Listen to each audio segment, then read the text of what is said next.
सौ शुक्र मनाया करो उस परम पिता के, एकांत में बैठकर उसका धन्यवाद किया करो, आंखों में आंसू बरके कि हे परमात्मा, हम इस योग्य नहीं थे, आपके रहम और करम ने हम इस योग्य बनाया, अपने चरणों में लिया। अभी तो आप बच्चे हो, बालक हो, आपको जो वस्तु मिली है इसका अभी ज्ञान नहीं है, ये कितनी कीमत की है, लेकिन आपको मिलगी, आपके पुण्यक्रम ज़्यादा हैं इसलिए आपको प्राप्त हो चुकी है। और ये वस्तु मिलगी है तो वो अपना काम भी कर रही है जो इसने करना चाहिए। आपको जब पूर्ण ज्ञान होगा इस अध्यात्म मार्ग का, आप रात को बैठकर सोचा करोगे, हे परमात्मा क्यों कर दया हुई, कैसे मेर करी मालिक, आपने ऐसा अनमोल ज्ञान, ऐसा भक्ति मार्ग कभी स्वप्न में भी नहीं सोचा था कि ऐसा कोई भगवान है, ऐसा तत्व ज्ञान है। और ये कंप्लीट कोर्स इस मोक्ष मार्ग का साधना आपको प्राप्त हुई, ये विश्व में नहीं है जो आपको प्राप्त हुई है। इसके लिए परमात्मा ने बहुत प्रयत्न किया है और इसके लिए बहुत आँख मिचौनी भी की है इस काल के साथ। काल अपना काम कर रहा है, दयाल अपना काम कर रहा है। जिस लोक में हम और आप रह रहे हैं ये काल का लोक है। काल शब्द से ही आप अच्छी तरह परिचित हैं। काल किसे कहते हैं? जो बेरहम व्यक्ति हो और जिसके दया नाम की चीज ना हो, उसने काल कहते हैं, उसको काल कहते हैं। ये ऐसा प्रभु है, ऐसा स्वामी है, ऐसा मालिक है किसी ब्रह्मांड का, या कोई रहम नाम की चीज नहीं, कोई दया भाव किसी इसके अंदर नहीं। आप देखते हो फ्लड आ जाता है, गांव के गांव विनाश हो जाते हैं। चैन से सोए हुए व्यक्ति सुबह लाश तरती उनके 100 जल में तैरते हुए मिलते। कभी दुर्घटना हो जाती है, कोई बीमारी, हारी से बीमारी हो, दुख मर जाता है, किसी को कैंसर हो गई है, किसी को अन्य रोग और परेशानियां पीड़ित कर रही हैं। कहीं बाहर गए हुए हैं, ऊपर से वर्षा और ओले गिरने लग जाते हैं, सिर में लगो, आँख फूटो, कहीं लगो, कोई रहम नहीं यहाँ पर।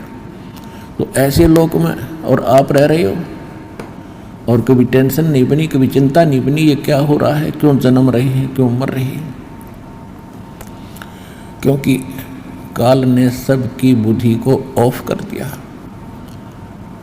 और समर्थ आते हैं, वो ज्ञान समझाते हैं, हमारी फिर से वो आंखें खोलते हैं। उसके विषय में स्वयं परमात्मा आते हैं। ये काल इतना प्रबल है, इसने ब्रह्मा विष्णु महेश जी को भी अपने कंट्रोल में रखा हुआ है, जो यहाँ की परम शक्तियाँ हैं और इसके पुत्र हैं। ये केवल उसी के रिमोट से काम करते हैं। समर्थ आने के बाद जब हम परमात्मा की शरण में आ जाते हैं, फिर काल का रिमोट काम नहीं करता, काल की शक्ति हमारे ऊपर असर नहीं करती।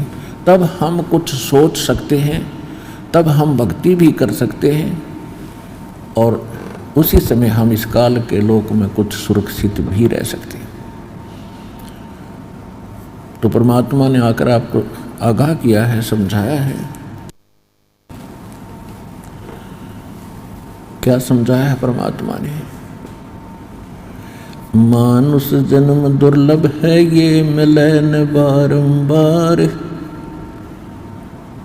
तरवर से पत्ता टूट गिरे, भाई बोर न लगता डर।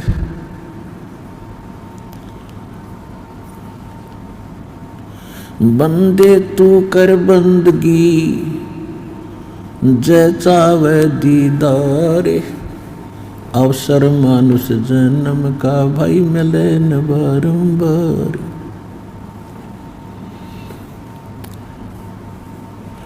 पृथ्वीपति चकवे गए, पूरी पृथ्वी के शासक, जिनको चक्रवर्ती राजा कहा जाता था, उनको चकवे कहा है सूक्ष्म वेद में। पृथ्वीपति चकवे गए, जिनके चक्र चलंत, रावण सरीखे कौन गिने, भाई ऐसे गए अनंत। सर्व सोने की लंका थी वो, रावण से रणधीरम, एक पलक में राज विराजी, जब के पड़े जंजीरम।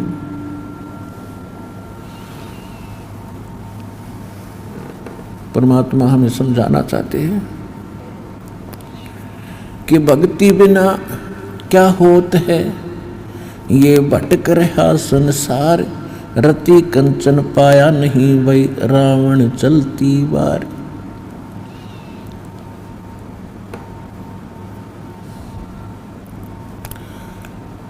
परमात्मा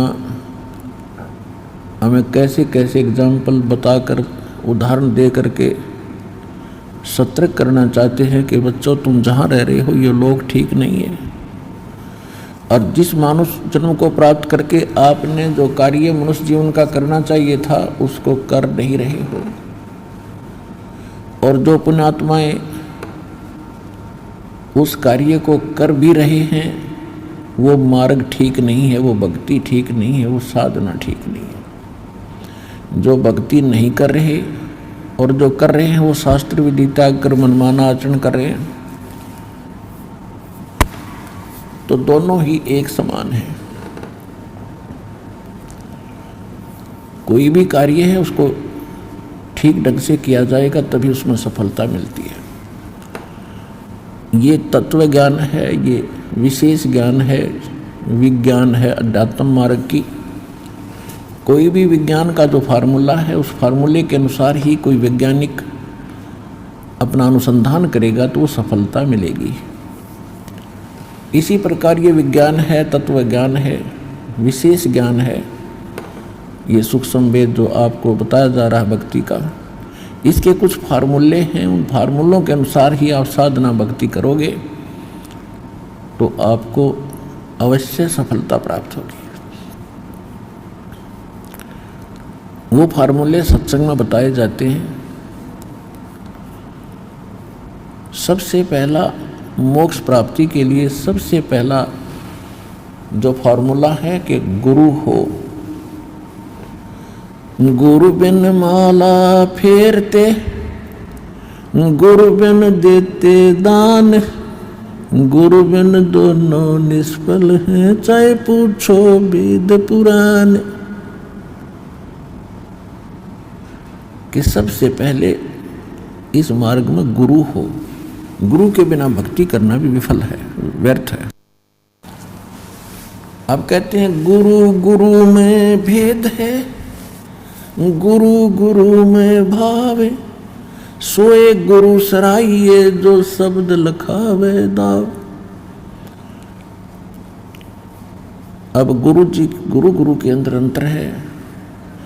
गुरु पूरा हो, जिसके पास कंप्लीट कोर्स हो मोक्ष मार्ग का, संपूर्ण भक्ति विधि प्राप्त हो उसके पास, और वो संपूर्ण भक्ति विधि हमारे सद्ग्रंथों से मेल खाती हो, और जिन महापुरुषों को हम मोक्ष प्राप्त मानते हैं उनने जो साधना की हो उससे भी मेल खाती हो,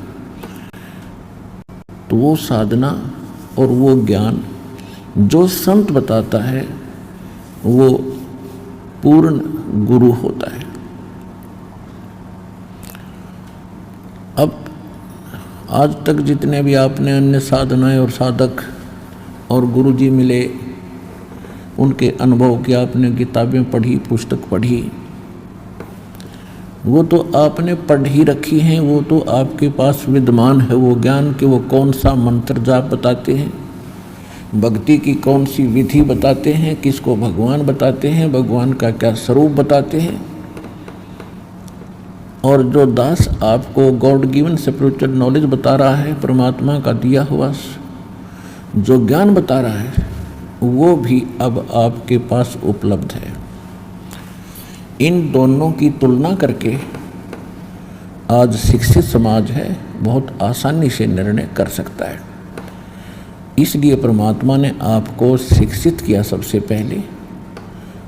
इस 1997 से पहले भारतवर्ष के लगभग 99% शिक्षित मानव समाज है, और इस शिक्षा का केवल उद्देश्य यही था, परमात्मा ने जो आपको शिक्षा दी है कि आप सदग्रंथों को स्वयं देखें। अभी तक तो ये जो नकली धर्मगुरु थे नाम सदग्रंथों का लेते थे, दंत कथा स्वयं अपनी लोक वेद मन गढ़ंत कहानियाँ और मन गढ़ंत मंत्र मनमानी साधना बताया करते थे, और हम ये सोचते रहे कि इन्होंने संस्कृत भाषा आती है, अच्छे धारावाहिक ये प्रवचन कर देते हैं, तो इन्होंने भगवान को पाया होगा, सदग्रंथों को ठीक से जाना होगा। अब आपको इस दास के निर्णायक ज्ञान से तुलनात्मक तरीके से आपको खूब पता लग चुका है कि किसी भी आज विश्व के धर्मगुरु को अपने सदग्रंथों का ज्ञान नहीं, वेद पढ़ने वाले वेद के विषय में नहीं जानते, इसमें भगवान की क्या महिमा बताई है, भगवान कैसा बताया है, इसमें कौन सा मंत्र बताया है। श्रीमद् भगवत गीता को श्रोधार्य करने वालों को श्रीमद् भगवत गीता का ज्ञान नहीं कि इसमें क्या भगवान की सतिथि बताई है, परमात्मा कौन है और जाप कौन सा बताया है। इसी प्रकार कुरान और बाइबल और गुरु ग्रंथ साहिब के पढ़ने वालों को उस वास्तविक भक्ति विधि का कति ज्ञान नहीं। पुण्यात्माओं, ज्ञान अलग चीज होती है, ये तो सबको मालूम है भगवान है, इतना भी कोई धर्मगुरु या कोई प्रचारक बता ही देता है कि भक्ति करनी ही चाहिए, क्योंकि मनुष्य जीवन बड़ी मुश्किल से मिलता है, बिल्कुल ठीक है, लेकिन इसकी सफलता कैसे हो। जैसे किसी को कोई रोग है, किसी ने बता दिया कि तुझे ये रोग है, अब जिसको रोग है उसको पता लग गया कि हाँ ये रोग है मुझे, तो उस रोग का उपचार नहीं मिला, विधि उसकी औषधि ठीक ना मिली, तो उस ज्ञान से क्या लाभ हुआ। तो रोग कटेगा औषधि से। तो वो जो जन्म और मरण का जो रोग अपने को लगा है, ये सबसे भयंकर बीमारी है, और ये ना ब्रह्मा जी की कटरी, ना विष्णु जी की कटी, ना शिव जी की अब तक समाप्त हुआ। तो अन्य का होगा कैसे, क्योंकि हम उनको सुप्रीम पावर सुप्रीम गॉड मान। तो वो कंप्लीट कोर्स इस दास रामपाल दास के पास है, सतलोक आश्रम बरवाला जिला हिसार। विश्व में किसी के पास नहीं है। ये आपको तो आज समझ में आ जा तो सौभाग्य आपका, और जितना देर से समझ में आओगी इस गए वक्त को घना पछताया करोगे, ये सत्कर मान लेना।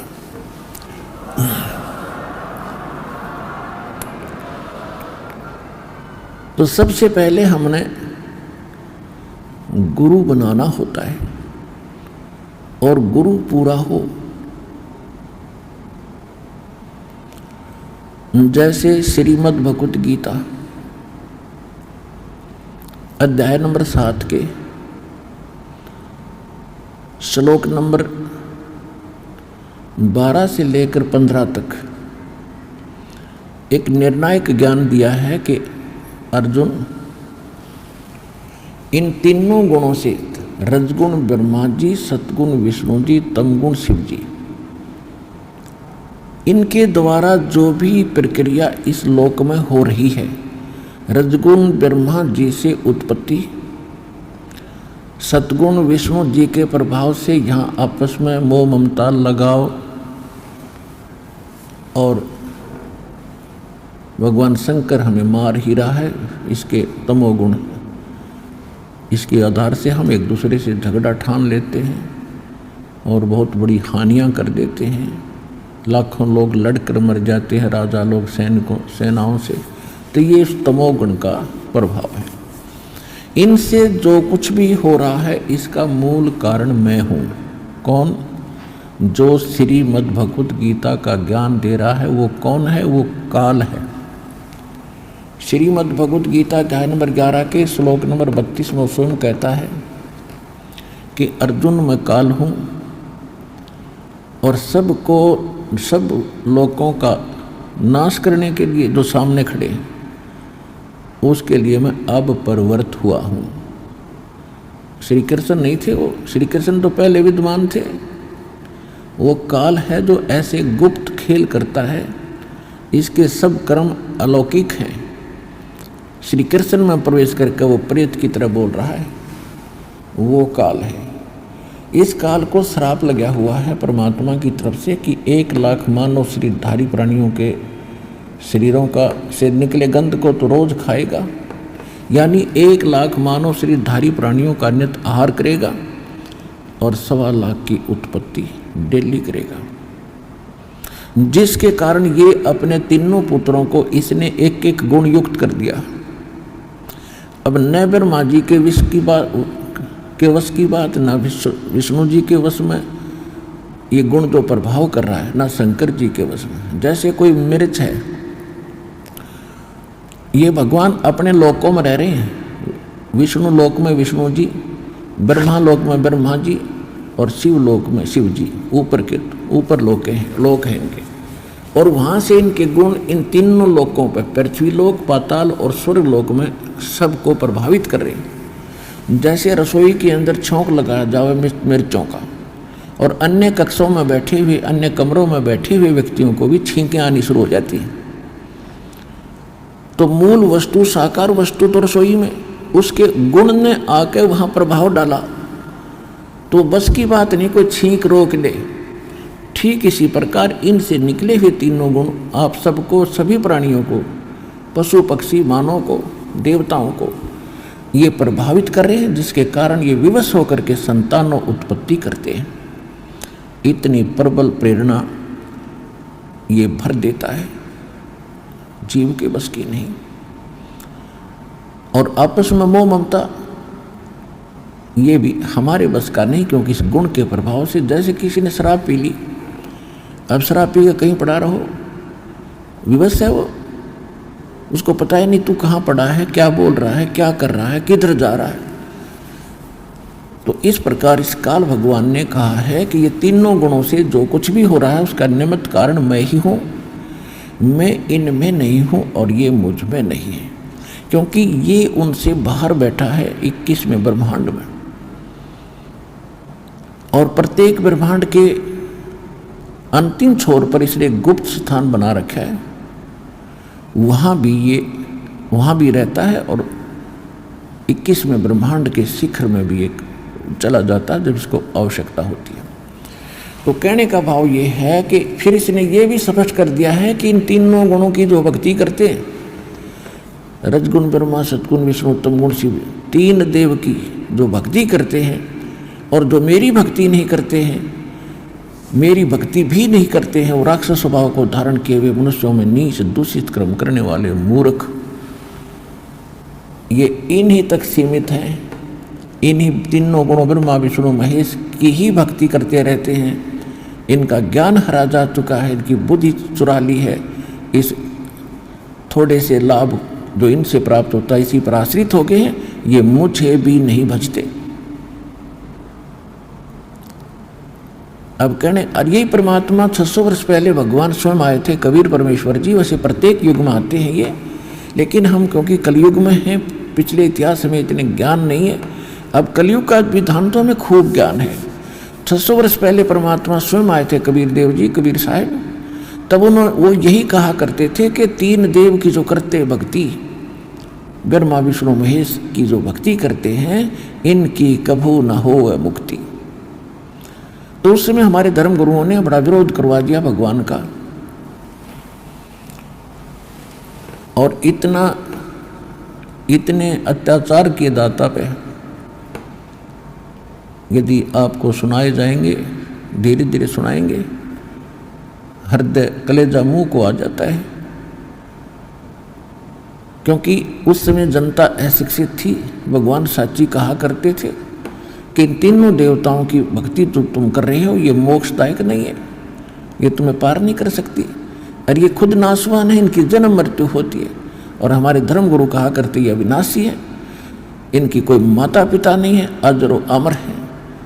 और आज परमात्मा ने 600 वर्ष पहले कबीर भगवान ने बताई थी कि इनकी जन्म मृत्यु होती है, इनकी माता दुर्गा है, इनका पिता ये काल है।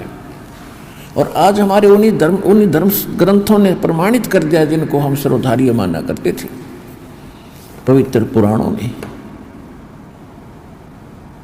कि इनकी जन्म मृत्यु होती है, ये अजर व अमर नहीं है, और ये दुर्गा इनकी माता है, ये काल इनका पिता है। तो इससे ये भी सिद्ध होता चला जाएगा कि कबीर इज गॉड, क्योंकि भगवान बिना सच्ची बात बता नहीं सकता। सत्य भगवान ही बोल सकता है, और वो सच्चा भगवान है, सच साहिब है, वो कबीर देव है, कबीर साहिब है, जो सच्ची बात कहे। जिसको हम अशिक्षित कहा करते थे कि अक्षर ज्ञान नहीं रखता, ये धानक शूद्र है, क्योंकि ये धर्म ग्रंथों को पढ़ने का अधिकारी भी नहीं है, जिस कारण से ये धर्म ग्रंथ नहीं पढ़ पाया। और ये ऊट पटांग बोल रहा है कबीर कि ये ब्रह्मा विष्णु में इस नासवान है, इनकी जन्म मृत्यु होती है, और इनकी माता दुर्गा और काल भगवान इनका पिता है। तो उस समय तो हमें हमारे पूर्वज इस बात से संतुष्ट थे, हमारे उन नकली धर्मगुरुओं से, कि ये शिक्षित नहीं है कबीर जी, इसलिए धर्म ग्रंथ तो ये नहीं जान सकता। और परमात्मा सब कुछ जानने वाले जानी जान होते, उन्होंने 600 वर्ष पहले बता दिया था। और ये हमारे धर्मगुरु आज तक उनको पढ़ रहे थे, रट्टा लगाते थे, घोट लेते थे, और धारावाहिक सुनाया करते थे, कख भी पता नहीं था। चारों वेदों को घोट लेते थे, याद करते थे, उनको चतुर्वेदी कहते थे। 3 वेदों को जो कंठस्थ याद कर लेते थे, उनको त्रिवेदी कहा करते थे। और 2 वेदों को जो कंठस्थ याद कर लेते थे, उनको दिव्यवेदी कहा करते थे। ये तो गधों की तरह लद्दे फिरे थे, इसमें समान क्या था इनको पता नहीं था। सूक्ष्म वेद में कहा कि पीठ मनुखा दाख लदी है, और ये कर्रा खात बबूल, जैसे ऊंट के कमर पे, ऊंट के थैले में कमर पे मनुखा दाख लाद रखी व्यापारी ने, और उस कमर पर तो मनुखा दाख इतनी मीठी चीज, और वो खावा कीकर के काट्या मत कीकर के जो बबूल के कांटों में मुंह मार रहा है, होठ फुड़वा रहा है, उसको पता नहीं तेरे ऊपर कितनी बढ़िया चीज दरिया मार ले मुंह, एक बार मुंह मोड़ के। तो इन हमारे धर्म गुरु इन ग्रंथों रूपी मनुखा दाख कर लद्दे थे फिरे थे, पर साधना करें थे कति वह बबूल नकली ऊट पटांग मंत्र, ऊट पटांग साधनाएं श्राद्ध पितृ पूजा तक सीमित रहे। पीठ मनुखा दाख लदी ये कर्रा खात बबूल। तो पुण्यात्मो, हमारे उस समय तो ये नहीं माना करते थे, लेकिन परमात्मा को पहचानने के लिए एक बहुत बड़ा योगदान ये भी एक पॉइंट है कि जिसने वेद पढ़े नहीं, जिसने गीता पढ़ी नहीं, और जिसने पुराण पढ़े नहीं, और पुराणों का ज्ञान 600 वर्ष पहले बता रहे थे, और ये पढ़ने वाले नहीं जानते थे, उसके लिए भगवान ने एक अनुस्वर भी दे रखा है। गुरु बिन काहू न पाया ज्ञाना, जो थोथा भूस छड़े मूड किसाना। गुरु बिन वेद पढ़े जो प्राणी, समझन सार रहे अज्ञानी।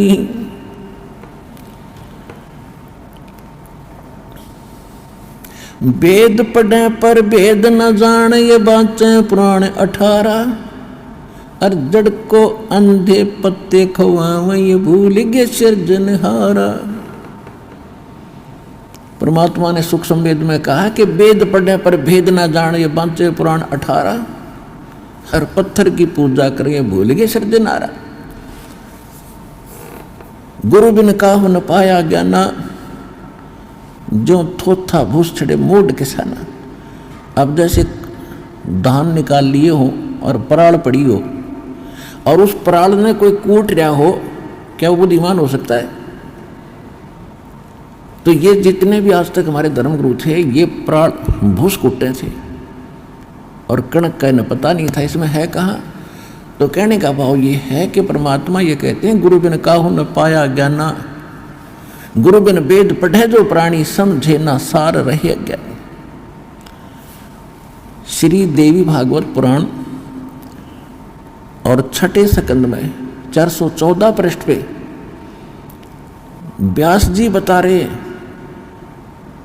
कह रहे हैं कि राजन सतयुग के ब्राह्मण वेद के पूर्ण विद्वान होते थे और वो दुर्गा की पूजा करते थे। खाक विद्वान थे वेद के।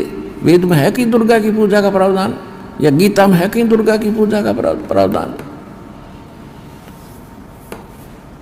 तो पुण्यात्माओं तो कहते हैं एक ना भूला दो ना भूली, भूली सब संसारी। दास गरीब या चूक धरोधर, ये सब जगह ही चूक थी, कमजोरी थी, कमी थी, इनको ज्ञान नहीं था। तो कहने का भाव ये है कि परमात्मा ने 600 वर्ष का पहले कहा था कि तीनों देव की जो भक्ति करते हैं उनका मोक्ष नहीं होगा। और गीता जी ने क्या कहा कि इन तीनों भगवान ब्रह्मा विष्णु महेश तक जिनकी बुद्धि सीमित होगी, इनका ज्ञान हरा जा चुका है, राक्षस स्वभाव को धारण किए हुए मनुष्यों में नीच दूषित कर्म करने वाले मूर्ख। जब तो भगवान को अच्छा बुरा कहा करते थे, अब बोलो ना वो धर्मगुरु। 10 साल हो गए दास ने ढिंढोरा पीटते, 15 साल 20 साल हो गए, और इसमें टीवी चैनल पर दे रखा है कि किसकी पूजा कराया करते, तुम किसकी पूजा कर रहे हो, तुमने जीवन नाश अपना भी किया और इन भोले श्रद्धालुओं को मिसगाइड करके इनके जीवन नाश करने के पाप के भागी और बन गए। अब सभी को सांप सूंघ गया। अगर दास गलत कह रहा तो बोलो, क्यों ना बोल क्यों नहीं रहे? इसलिए ना बोल रहे कि आप शिक्षित हो गए, ना तो रामपाल के हट भी ना पाओ, ऐसा कर देते ये लोग।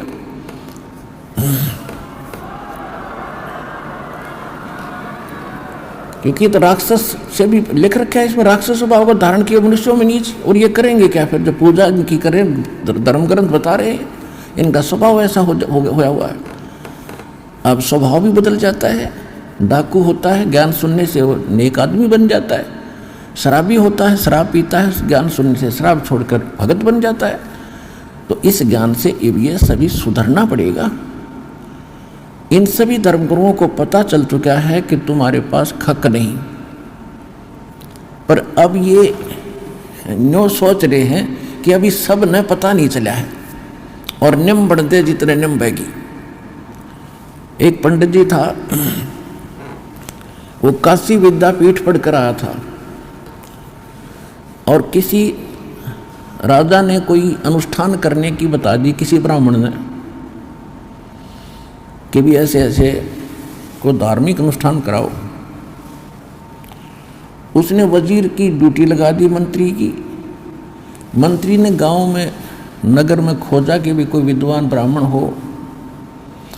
एक ब्राह्मण का पता चला कि बहुत अच्छे विद्वान हैं, पढ़े लिखे हैं, और जिसने उस राजा को बताया था कि तू कम से कम 4-5 ब्राह्मणों से अनुष्ठान करवाना। अब अन्य ब्राह्मणों की खोज भी की, लेकिन कोई आगे नहीं आ रहा था। इस कारण से ब्राह्मण आगे नहीं आ रहे थे कि जो काशी विद्यापीठ से पढ़कर आया है वो बहुत बड़ा विद्वान है और हम तो जंतर मंत्र कर लिए हैं, हमारी दाल उड़े गड़े नहीं, और कहीं राजा दंडित ना करते। और राजा ने क्या कर रखा था कि प्रतिदिन जो अनुष्ठान के लिए आएगा ब्राह्मण, उसको प्रतिदिन 1 अशरफी, यानी आज का 10 ग्राम सोना, यानी 35-30 हज़ार दिल्ली के उसको दक्षिणा मिलेगी। अब जो धर्मगुरु, जो काशी विद्यापीठ पढ़ कर आया था ब्राह्मण, उसको मिली अशरफी और उसने फिर लाया खाने पीने का सामान, अपनी पत्नी के बढ़िया गहने गुणे बनवा दिए, कपड़े अच्छे लाया। तो उसकी पंडितानी दूसरे तीसरे दिन बढ़िया गहने और कपड़े पहन कर गई कुएं पर पानी लेने के लिए। अन्य ब्राह्मणियों ने पूछा कि ऐसा क्या हाथ लग गया तुम्हारे, इतने बढ़िया बढ़िया कपड़े और गहने बनवा लिए कि मेरा पति राजा के यहाँ कथा वो मंत्र करने जाता है, अनुष्ठान करने जाता है, एक असरफी डेली देता है राजा।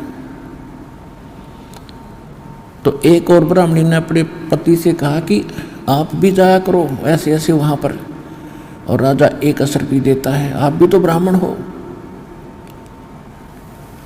वो कहने लगा कि मिश्राणी, वो तो काशी विद्यापीठ पर कराया है जो वहाँ अनुष्ठान कर रहा है, और मैं इतना पढ़ा लिखा नहीं हूँ, मेरी उड़ा बात बने नहीं।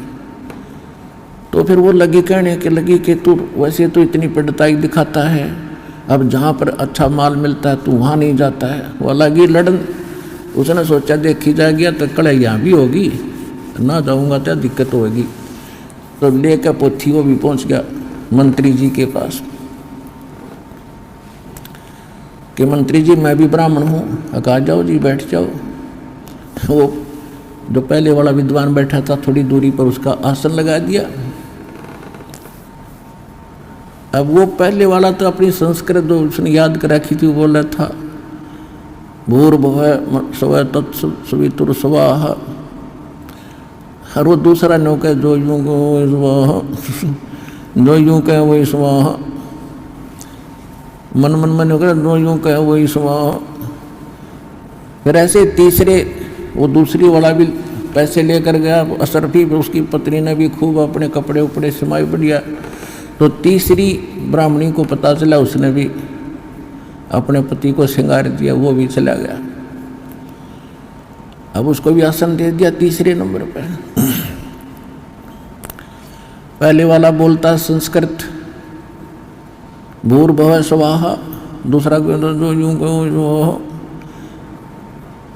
तीसरा कहता कब तक नंबेगी स्वाहा, कब तक नंबेगी स्वाहा। अगया कब तक नंबेगी हमारी यह बकवाद। फिर चौथा भी पहुंच गया, चौथे का चौथे नंबर पर लगा दिया।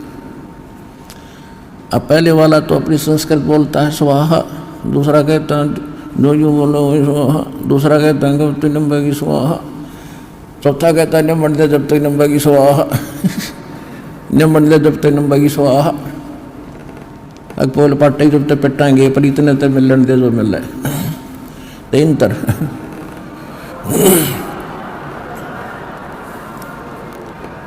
तीन धर्म गुरुआं गेलना ऐसे बन रही है कि निम्बण दे जब तक नंबेगी स्वाहा। फिर तो सवा होना ही है, क्योंकि सब सफाया होगा इनका, इनको कहीं छुपने को स्थान नहीं मिलेगा। इतने अनमोल जन्म के साथ ये खिलवाड़ कर रहे हैं। या तो इनको पता नहीं था जब तक बात थी दूसरी कि भी ज्ञान नहीं था, अब इनको ज्ञान है। एक मीडिया के अंदर चल रहा है और एक दिन से नहीं, 2 दिन से नहीं, 20 वर्ष से आ रहा है। तो इनको ज्ञान हो गया कि हम झूठे हैं, हमारा ज्ञान झूठा है, और फिर भी नहीं मान रहे हैं। उसके लिए परमात्मा कहते जान बूझ साची तजय करे झूठ तने, और ताकि संगत है प्रभु सोपन में भी ना दे। चलो गलती किस पे ना बनी, पता नहीं किन किन पे गलतियाँ, और जो सुधार लेता है फिर संभल जाता है, वो तो इंसान होता है। जितने भी भक्त हैं और जितने भी वर्तमान के गुरु हैं, ये सभी पुण्यात्मा हैं, परमात्मा के लिए लगे। अब जो गुरुओं की तो मजबूरी बन गई कि इज्जत का नाश होगा, और वो भगत भोले भाले हैं, उन्होंने सोच रखा है गुरु कंप्लीट है, वो वहाँ मार खा रहे। तो कंप्लीट और इनकम्प्लीट का निर्णय भगत नहीं स्वयं कर सकते। किसी डॉक्टर की औषधि को डॉक्टर ही बता सकता है, प्रमाणित कर रहा है कि इसमें ये साल्ट होना चाहिए था इस रोग के लिए, ये देखो यहाँ लिखा है, और ये साल्ट नहीं है तो ये औषधि गलत है। तो दास वही कर रहा है कि मोक्ष मार्ग के लिए इन मंत्रों की आवश्यकता है। ये हमारे ग्रंथों में लिखे, सूक्ष्म वेद में लिखे, और हमारे धर्म, हमारे जो मोक्ष प्राप्त जो संत हुए हैं उन्होंने यही फार्मूले अपनाए थे। इसके अतिरिक्त जो भी आप प्रयोग कर रहे हो, ये भक्ति कर रहे हो, वो व्यर्थ है, उसको त्याग दो। इतनी सी बात है। अप्रसंग जो चल रहा है कि परमात्मा ने कहा था तीनों गुणों की जो भक्ति करते हैं उनका मोक्ष नहीं हो, तीनों भगवानों, 3 देवताओं की। यही गीता प्रमाणित कर रही है, काल भी खुद कह रहा है। फिर ये कहता है कि मेरी भक्ति 3 प्रकार के करते हैं। अब जैसे हमारे धर्मगुरु, हमारे वेद कुछ कह रहे हैं और ये कुछ कह रहे हैं, तो इसमें वेद क्या, ये गीता ज्ञानदाता जो है ये ब्रह्म है, इसको काल भी कहते हैं। इसको श्रीमद् भगवत गीता अध्याय नंबर 15 के श्लोक 16 में सरपुरुष भी कहा है। तो ये खुद कहता है कि मेरी भक्ति 4 प्रकार के करते हैं, यानी ब्रह्म साधना। ब्रह्म साधना में इन 4 वेदों में केवल ब्रह्म साधना ही लिखी है। ब्रह्म साधना यानी भक्ति तो ब्रह्म तक की है और ज्ञान पूर्ण परमात्मा का है। यहाँ ये ऋषि लोग यहाँ मार खा गए, इनको ज्ञान नहीं था, गुरु इनको मिले नहीं, कंप्लीट संत इनको पूर्ण संत मिले नहीं, जिस कारण से इन्होंने ओम नाम जो गीता ज्ञानदाता, वेद ज्ञानदाता ब्रह्म का है, सरपुरुष का है, इस मंत्र को इन्होंने कंप्लीट गॉड का मान लिया, पूर्ण परमात्मा का मान लिया गलती से। और परमात्मा कह रहे हैं कि गुरु बिन वेद पढ़े जो प्राणी और समझे ना सार रहे ज्ञानी। गीता अध्याय नंबर 4 के श्लोक नंबर 32 और 34 में कितना गजब का ज्ञान बता रखा है कि अर्जुन, गीता अध्याय नंबर 4 के श्लोक 32 में कहा है कि जो परमात्मा ने स्वयं आकर अपने मुख कमल से जो अनुष्ठान यज्ञों की जानकारी विस्तार के साथ दी है, उसको सूक्ष्म वेद कहते हैं, उसको तत्व ज्ञान कहते हैं। उसको मैं नहीं जानता और उसके अंदर कंप्लीट यानी विस्तार के साथ बताई गई है। उसको जानने के बाद फिर सभी कर्मों से तू मुक्त हो जाएगा। चौथे अध्याय के 34वें श्लोक में कहा है कि उस तत्व ज्ञान को तत्वदर्शी संतों के पास जाकर समझ, यानी गीता ज्ञानदाता उससे अनभिज है। तो उसे अनभिज है तो वो फिर पूर्ण मोक्ष हुआ कैसे? वो तो अपनी साधना बता रहा है 8वें अध्याय के 13वें श्लोक में, ओम इति एकाक्षरम ब्रह्म व्यवहारण माम अनुसमन ये पर्याति तदंदेहम सयाति परमाम गति। माम ब्रह्म यानी मुझ ब्रह्म का, ओम केवल यही एक अक्षर है, नथिंग एल्स। उच्चारण करके सिमरण करने का, उच्चारण करके सिमरण करता हुआ यह पर्याति तदंदेहम, जो शरीर छोड़कर जाता है यानी अंतिम सांस तक इसका जाप करता, सयाति परमाम गति। जो ब्रह्म तक की प्राप्ति, ओम से जो होने वाली प्राप्ति है वो परम गति हो जाती है। तो ओम जाप से ये ब्रह्म का जाप है तो ब्रह्म लोक प्राप्ति होती है। 8वें अध्याय के 16वें श्लोक में गीता जी में ये भी स्पष्ट कर दिया है कि ब्रह्म लोक में गए हुए प्राणी भी पुनर्जन्म में आते हैं, पुनरावृत्ति होती है, उनका फिर से जन्म मृत्यु बना रहेगा।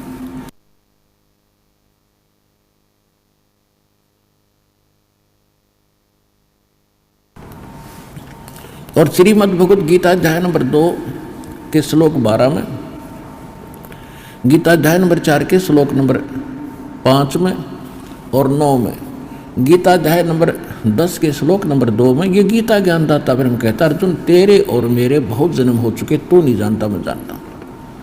मेरी उत्पत्ति को ये देवता नहीं जानते, न ऋषि जानते, क्योंकि ये मेरे से उत्पन्न हुए हैं। तो इससे सिद्ध हो गया कि गीता ज्ञानदाता स्वयं नाशवान है। तो और ये इसकी साधना किया हुआ ब्रह्मलोक में जाता है, ब्रह्मलोक में गए प्राणी फिर पुनरावृत्ति में होते हैं। ये पूर्ण मोक्ष नहीं हुआ, ये परम शांति नहीं हुई। कौन सी? जो श्रीमद् भगवत गीता अध्याय नंबर 18 के श्लोक नंबर 62 में कहा कि अर्जुन तू सर्वभाव से उस परमेश्वर की शरण में जा जो गीता ज्ञानदाता से अन्य है। उस परमात्मा की कृपा से तू परम शांति को और सनातन परम धाम को प्राप्त होगा, शाश्वत लोक में चला जाएगा।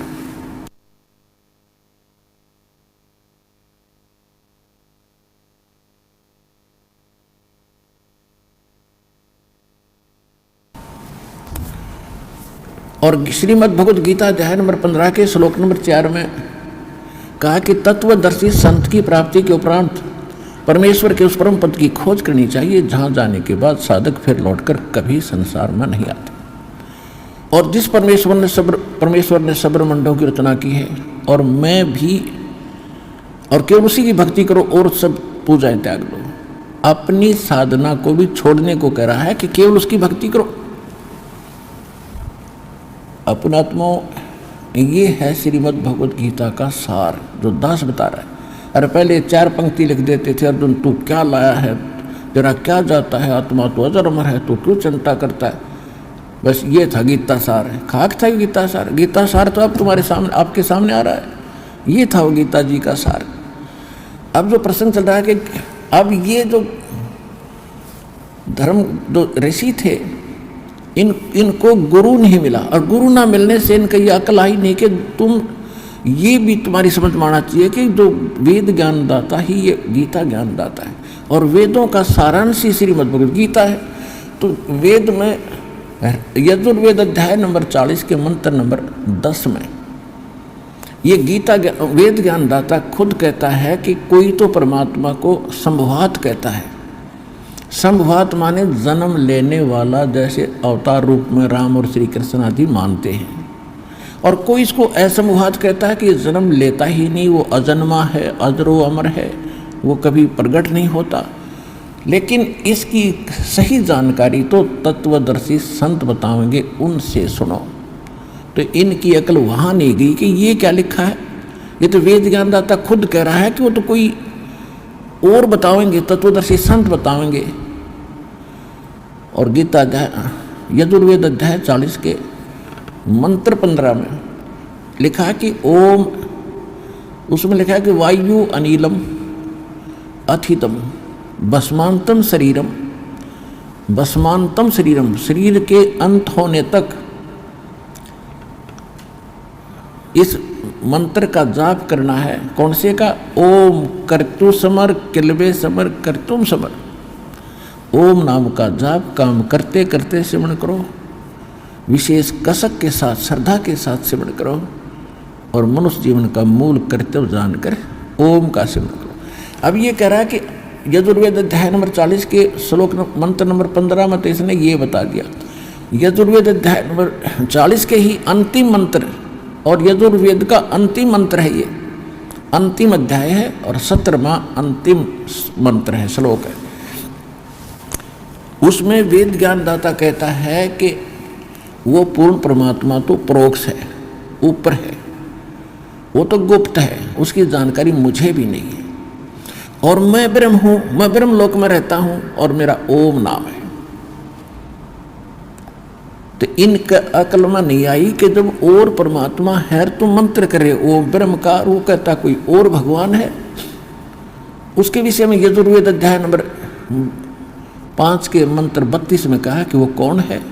उसी कसी माने जो परम शांतिदायक है। कबीर असी, वो कबीर अंगारी असी बम्भारी असी, वो कबीर है, वो परमात्मा कबीर देव है जो पापों का नाश करने वाला है। और बम्भारी, अरि माने शत्रु, बम्भर माने बंधन, यानी जो बंधनों का शत्रु है, हम उसको बंदी छोड़ कहते हैं। और परमात्मा खुद भी कहते हैं बंदी छोड़ हमारा नामम, अजर अमर है अस्थिर ठामम, अमर करूं सतलोक पठाऊं, तात बंदी छोड़ कहाँ। और वेद स्पष्ट नाम लिख रहे हैं कि वो कबीर अंगारी असी, पाप नाशक केवल कबीर देव है, और कोई पाप का नाश नहीं कर सकता कोई भी देव। और बम्भारी असी, वही बंधनों का शत्रु है, यजुर्वेद अध्याय नंबर 5 के श्लोक नंबर 32 में। और रत धामा सवर ज्योति रत धामा असी। अब बताओ, सवर ज्योति माने स्वयं प्रकाशित है वो लोक, और उस रित धाम के अंदर परमात्मा रहते हैं सतलोक में। ये ऋग्वेद मंडल नंबर 9 सूक्त 86 के मंत्र 26-27 से प्रमाणित है। 27 में लिखा है कि वो परमात्मा धूलोक के तीसरे लोक में रहता है। धूलोक यानी उस तेजों में सवर ज्योति लोक है, स्वयं प्रकाशित जो स्थान है, सतलोक है, उसके तीसरे पोर्शन में भगवान रहता है। ऋग्वेद मंडल नंबर 9 सूक्त चमन मंत्र 3 में भी लिखा है कि वो परमात्मा सभी लोकों के ऊपर के लोक में तिष्ठ थी, वहां बैठा है, विराजमान है। और ये क्या करते, भगवान निराकार है, वो तो कण कण में विद्वान है, भगवान कहीं एक स्थान पर नहीं रहता। और वेद क्या बता रहे हैं? तो इनके विषय में कहा है कि मोती मुक्ता दर्शत नाही, ये जग है सब अंदरे, दिखत के तनेण चश्मिन का फिरा मोतिया बंदरे। किसी का सफेद मोतिया हो जाए या काला मोतिया हो जाए, उसकी आंख तो ऐसी दिखा करें गजब की, हकती ओके होगा, साफ होंगी, खूब दिखता होगा, स्वस्थ है, लेकिन उसको देखता कति नहीं। इसी प्रकार ये विद्वान और संस्कृत के माहिर दिखाई देते थे, पर इनको मोतिया बिंद था इस ज्ञान का, अज्ञान का मोतिया बिंद था। दिखत के तो नैण चश्मिन का फिरा मोतिया बिंद रे। और इसी भ्रम में हम रह गए कि इन्हें खूब दिखता होगा, उंगली पकड़ कर चल पड़े हमारी, आप भी गड्ढे में मर गए गिर के, और हम भी डाल दिए सारे।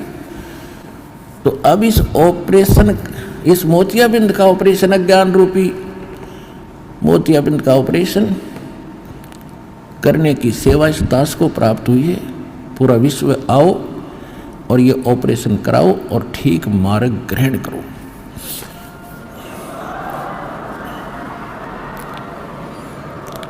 अब जो प्रश्न चल रहा है कि वेद ज्ञान दाता कह रहा है कि मेरा तो को मंत्र है, गीता ज्ञान दाता खुद कहता ओम इति का अक्षरम ब्रह्म विहाण मामन समरण, मुझ ब्रह्म का केवल को मंत्र है। गीता अध्याय नंबर 7 के श्लोक नंबर 29 में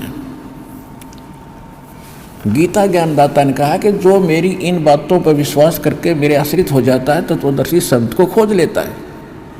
उसके पश्चात कहते हैं जरा मरण मोक्षाय यतन्तीते माम आश्रित है यतन्तीते, जो मेरे इस ज्ञान को आश्रय करके तत्वदर्शी संत जिन्होंने खोज लिया, वो केवल जरा और मरण के लिए ही, जरा माने वृद्धावस्था बुढ़ापे के दुख से बचने के लिए, और जन्म और मरण के यानी बार बार मृत्यु ना हो उसके लिए जो प्रयत्न करते हैं, प्रयत्नशील हैं, वो तत्ब्रह्म विदु कृष्णम अध्यात्म अखिलम च कर्मम च अखिलम, यानी वो पूरे उस तत्ब्रह्म से परिचित हो चुके हैं। तत्ब्रह्म से, गीता ज्ञान दाता से अन्य वो ब्रह्म है, ब्रह्म माने भगवान होता है, उस अन्य भगवान से, तत्ब्रह्म से और सारे यहाँ कर्मों से परिचित है और पूरे अध्यात्म मार्ग से परिचित हो चुके हैं। तो अर्जुन ने 8वें अध्याय के प्रथम मंत्र में पूछा कि भगवान वो फिर तत्ब्रह्म कौन है? 8वें अध्याय के 3रे श्लोक में श्रीमद् भगवद गीता में कहा कि वो परम अक्षर ब्रह्म है, यानी गीता ज्ञानदाता से कोई और है वो उस परम शक्ति। 8वें अध्याय के 5 और 7 में गीता ज्ञानदाता कहता है मेरी भक्ति कर, मुझे प्राप्त होगा, और युद्ध भी करना पड़ेगा। यानी जो भक्ति है ये हठ योग नहीं करना, कहीं पर भी प्रमाणित नहीं है कि एक स्थान पर बैठकर आसन लगाकर हठ योग करते रहो, नहीं।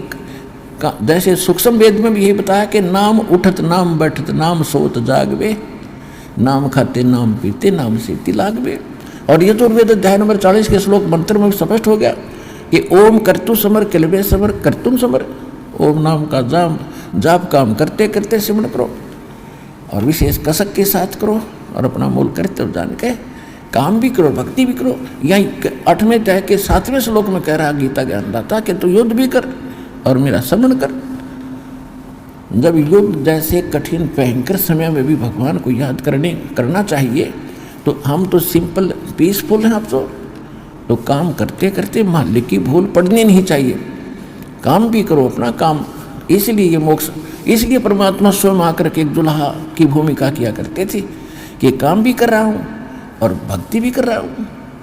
दिखा रहे थे करके, वो तो हमारे लिए एक उदाहरण दे रहे थे कि काम ना, मोक्ष तो ऐसे होगा जंगल में जाकर वहाँ धूना लगा कर या किसी प्रकार खड़े बैठ कर, वो तरीका नहीं है मोक्ष का। सही भक्ति हो, सही मंत्र हो, अपना काम भी करो और मोक्ष प्राप्ति हो सकती है। लेकिन मंत्र कंप्लीट हो और गुरु पूरा हो। अब जो प्रसंग चल रहा है गीता अध्याय नंबर 8 के श्लोक 5 और 7 में तो उसने अपनी भक्ति बता दी। गीता अध्याय नंबर 8 के श्लोक नंबर 8, 9, 10 तीन मंत्रों में उस परम अक्षर ब्रह्म की भक्ति बताई है कि तत्वदर्शी संत बताओगा मैं नहीं जानता। उसका मंत्र बता दिया 17वें अध्याय के 23वें श्लोक में श्रीमद् भगवत गीता में। ब्रह्म का है, ये तो सार्वजनिक रखा है इसने। और तत् और सत्य सांकेतिक है, ये कोड वर्ड है। जैसे बादाम का ऊपर एक कवर होता है, उसके अंदर छिलका होता है और वो बादाम ही कहलाता है, लेकिन वो छिलका खाने का नहीं, छिलके उसके अंदर है वो। तो ऐसे ही के अंदर ये कोड वर्डों में वो गिरी छुपा रखी थी। वो दास के अतिरिक्त इस विश्व में किसी के पास नहीं है, इसका भेद भी नहीं, किसी को छीट भी नहीं लगी किसी को।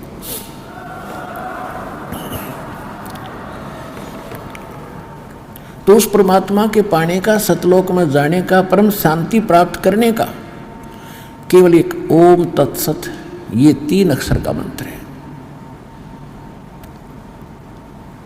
अब इससे क्या सिद्ध हो गया कि वेद गीता ज्ञानदाता 7वें अध्याय के 16, 17 और 18 3 मंत्रों में और 19 में एक और अलग से ज्ञान दे रहा है। ये कह रहा है कि मेरी भक्ति 4 प्रकार की करते हैं। एक अर्थार्थी, यानी ब्रह्म साधना जो किया करते थे ब्राह्मण लोग, केवल वेदों से ही अनुष्ठान करते थे। चाहे कोई किसी को का संकट निवारण के लिए, आर्त माने संकट, दुखी, संकट निवारण के लिए, और अर्थार्थी धन में लाभ प्राप्ति के लिए, धन लाभ प्राप्ति के लिए। जैसे आजकल कोई अन्य मंत्रों से कोई अनुष्ठान करता है, ऐसे नहीं करते थे, वो केवल वेद मंत्रों से ही किया करते थे। और जिज्ञासु वो होता है जो परमात्मा पाने के लिए घर से निकला, वैराग्य हो गया, संन्यास ले लिया, जैसे भी उसने गुरु मिले उनसे ज्ञान ग्रहण करके वो वक्ता बन गया और दुनिया में प्रसिद्ध हो गया उस खिचड़ी ज्ञान से। ये महर्षि दानंद कैसे न कक्का पता नहीं था, महर्षि पाक के। तो ये जिज्ञासु था, घर से निकला था परमात्मा के लिए, आगे वो नकली गुरु मिले इनको, उन्होंने जो उसमें भर दिया उसने आगे वो बच फैला दिया। तो ये कहता तीसरे जो जिज्ञासु, अर्थार्थी और जिज्ञासु, ये रिजेक्ट कर दिए कि नहीं ये भक्त नहीं है। चौथा ज्ञानी बताया है कि ज्ञानी मुझे अच्छा लगता है, ज्ञानी को मैं अच्छा लगता हूँ। ज्ञानी किसे कहते हैं? ज्ञानी उसको कहते हैं कि जिसको ये ज्ञान हुआ कि मनुष्य जीवन बार बार नहीं मिलेगा, और मनुष्य जीवन प्राप्त करके यदि परमात्मा प्राप्ति नहीं होती इस जीवन का कोई यूज नहीं। नंबर 1। नंबर 2, एक तो मनुष्य जीवन बार बार नहीं मिलेगा, दूसरा मनुष्य जीवन प्राप्त करके यदि मोक्ष नहीं हुआ तो इसका कोई फायदा नहीं इस मिट्टी का। तीसरा, उनको ये ज्ञान हुआ कि इन देवी देवताओं की भक्ति से मोक्ष नहीं होगा, एक पूर्ण परमात्मा की भक्ति से मोक्ष होगा। तो वो इस कारण से उन्होंने अन्य देवताओं की पूजा नहीं की, वो केवल ब्रह्म साधना करने लगे।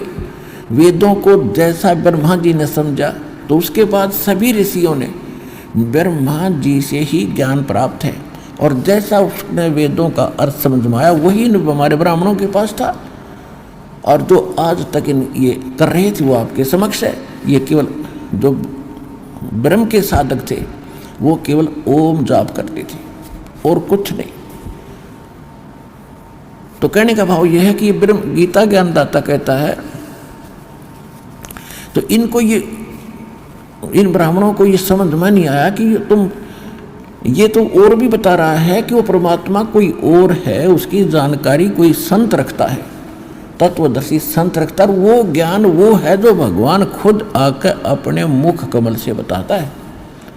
वो सच्चिदानंद घन ब्रह्म की वाणी है, वो परमात्मा की वाणी है, उसके मुख से उच्चरित है। और यही चारों वेद प्रमाणित करते हैं। आपको बहुत बार सुनाया है, बताया है कि ऋग्वेद मंडल नंबर 9 सूक्त 86 मंत्र 26 और 27 में, ऋग्वेद मंडल नंबर 9 सूक्त 82 मंत्र 1, 2, 3 में, ऋग्वेद मंडल नंबर 9 सूक्त 20 मंत्र 1 में, ऋग्वेद मंडल नंबर 9 सूक्त 1 मंत्र 9 में, ऋग्वेद मंडल नंबर 9 सूक्त 54 मंत्र 3 में, ऋग्वेद मंडल नंबर 9 सूक्त 96 यानी 96 के मंत्र 16 से लेकर 20 तक, ऋग्वेद मंडल नंबर 9 सूक्त 94 मंत्र 1 में, ऋग्वेद मंडल नंबर 9 सूक्त 95 के मंत्र 2 में। इसका संक्षिप्त सारांश है कि वो कवियों की तरह आचरण करता हुआ घूमता फिरता है, तत्व ज्ञान का प्रचार करता है।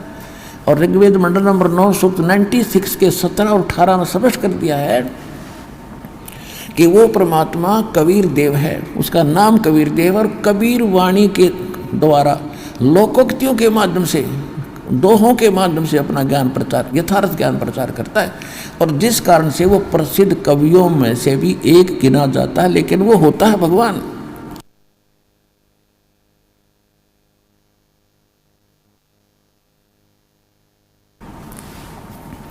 वो होता है परमात्मा। और ऋग्वेद मंडल नंबर 9 सूक्त 94 मंत्र 1 में स्पष्ट कर दिया कि वो कवियों की तरह आचरण करता हुआ अपने ज्ञान का प्रचार करता है। ऋग्वेद मंडल नंबर 9 सूक्त 95 के मंत्र 2 में ये स्पष्ट कर दिया कि वो परमात्मा जिसके बारे में पहले जिक्र चलता रहा है, वो पूर्वोक्त परमात्मा अपनी वाणी के द्वारा बोल बोल कर यथार्थ ज्ञान सुनाता है। और वो एक गुप्त मंत्रों का भी को भी सार्वजनिक करता है, उसका भी रहस्य उद्घाटन करता है, यानी उनको प्रकट करता है। जो भक्ति के यथार्थ मंत्र है उनको भी आविष्कृत करता है।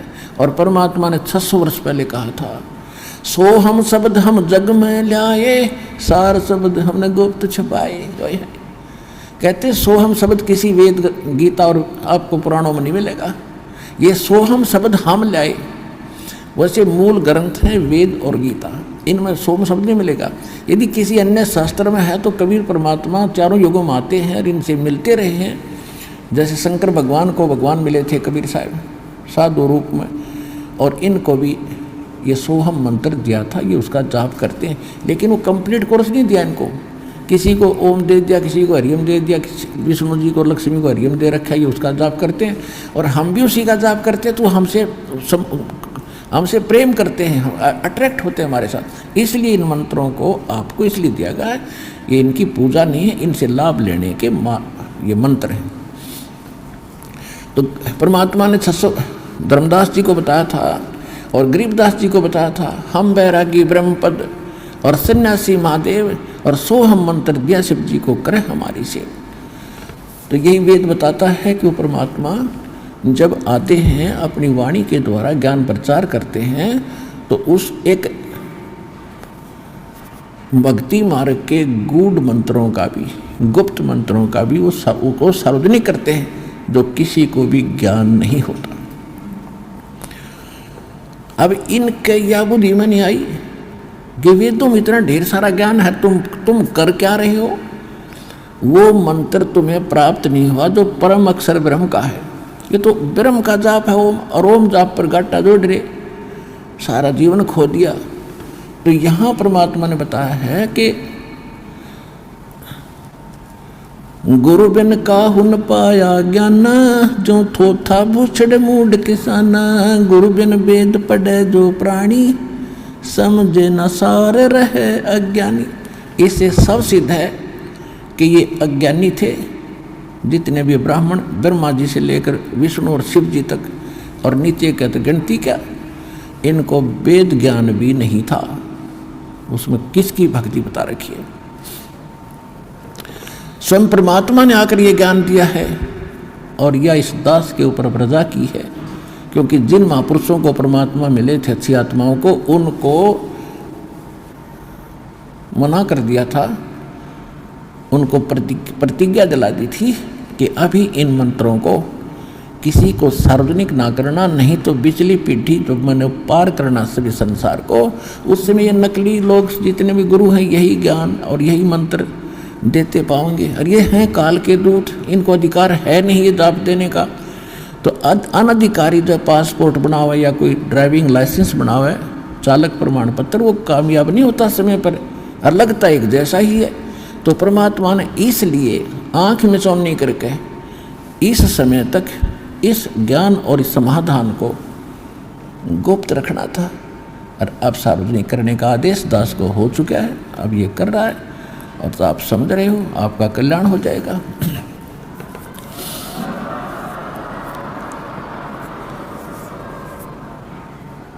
तो ये प्रसंग चल रहा है कि ज्ञानी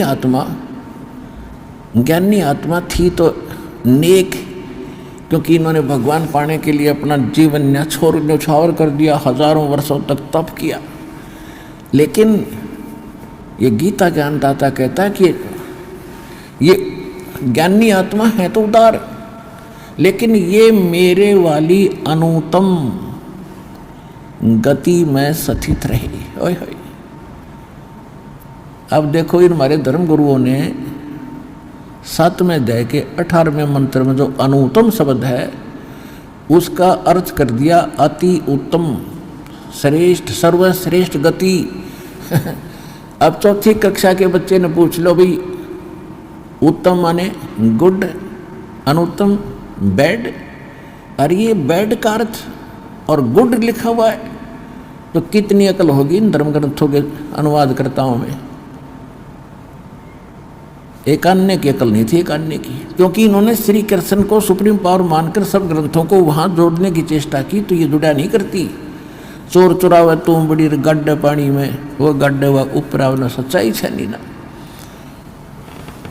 अब ये खुद कह रहा है कि ये उदार आत्मा, 7वें अध्याय के 18वें श्लोक में श्रीमद् भगवत गीता अध्याय नंबर 7 के श्लोक नंबर 18 में 10 वर्णन करा है। गीता ज्ञानदाता कहता है कि ज्ञानी आत्मा ये हैं तो उदार, नेक हैं, लेकिन इनको तत्वदर्शी संत मिला नहीं। और ये मेरे वाली, यानी ब्रह्म काल बोल रहा है, मेरे वाली अनुत्तम गति में ही आश्रित रहे। घटिया गति। अब ये घटिया क्यों कही?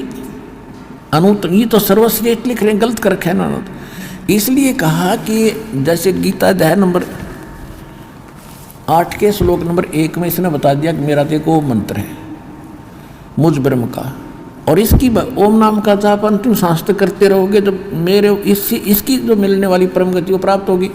8वें अध्याय के 16वें श्लोक में स्पष्ट कर दिया कि ब्रह्मलोक में गए हुए प्राणी भी पुनरावृत्ति में है, और खुद भी इसने स्पष्ट कर दिया दूसरे अध्याय के 12वें श्लोक में, चौथे अध्याय के 5वें और 9वें श्लोक में, और 10वें अध्याय के दूसरे श्लोक में गीता जी में कि अर्जुन तेरे और मेरे बहुत जन्म हो चुके हैं, तू नहीं जानता मैं जानता हूं। तो इसने ये भी स्पष्ट कर दिया है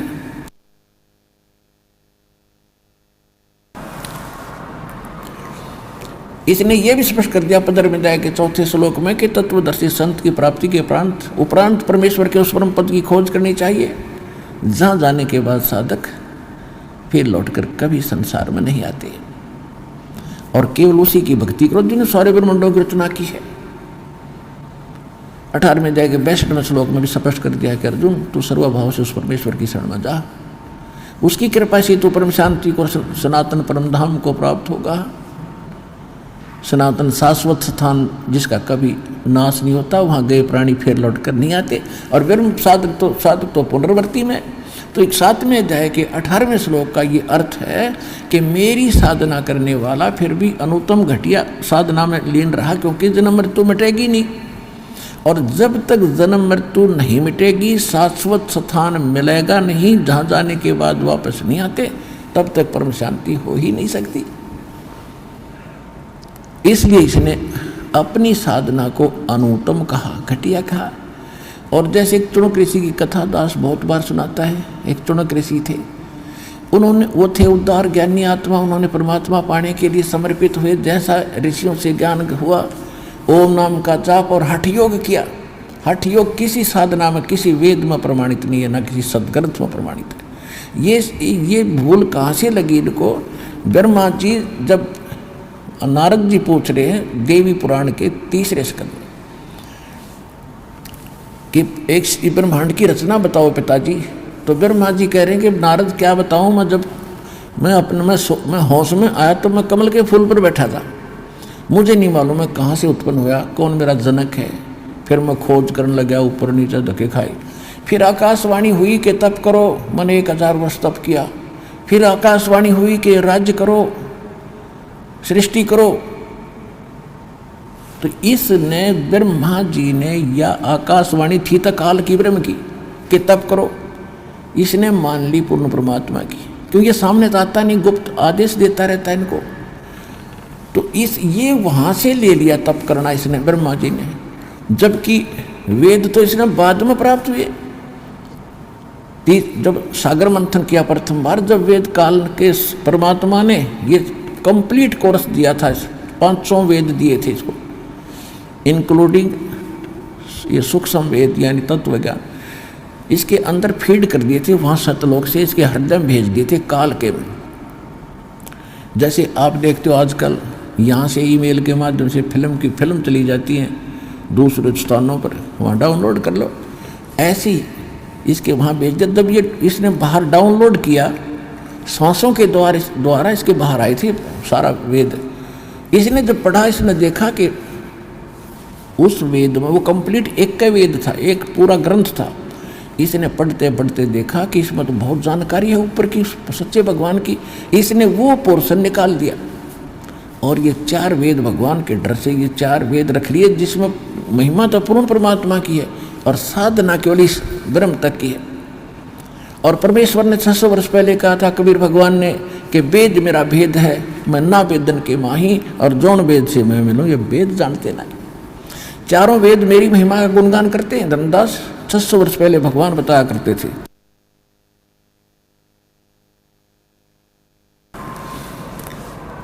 इन 4 वेदों में मेरी महिमा कंप्लीट भर रखी है कति, लेकिन जिस वेद से मैं मिलूं, यानी जिस ज्ञान से, जिस विधि से मेरी प्राप्ति होगी, वो इसमें नहीं है। वो तो परमात्मा स्वयं आकर देता हो, तत्व ज्ञान उसके अंदर है। तो जब तक उस परमात्मा की विधि प्राप्त हुई नहीं, ज्ञान होगा तो उस ज्ञान का क्या लाभ हुआ। तो ये इस प्रकार इन ऋषियों के साथ धोखा हुआ। इन्होंने ओम नाम तो ले लिया वेदों से पूर्ण परमात्मा का जानकर, और ब्रह्म को कंप्लीट गॉड मानने लगे। इसी को परम अक्षर ब्रह्म कहने लगे, इसी को पूर्ण परमात्मा, इसी को अक्षर ब्रह्म, इसी को परम अक्षर ब्रह्म, इसी को ब्रह्म। कोई बात हुई? एक स्टेट के मंत्री को, मुख्यमंत्री को कोई प्रधानमंत्री भी कहे, राष्ट्रपति भी कहे, तो कितना विद्वान है वो, क्या जाना उसने उस प्रोसीजर को। तो इस प्रकार इन ऋषियों के साथ अभी तक इन्हों धोखा हो गया। तो इस चुनक नाम के ऋषि ने वेदों वाला तो मंत्र ले लिया, उसका जाप शुरू किया, और हठ योग ले लिया। ब्रह्मा की दंत कथा लोक वेद से, ये वेद में नहीं है।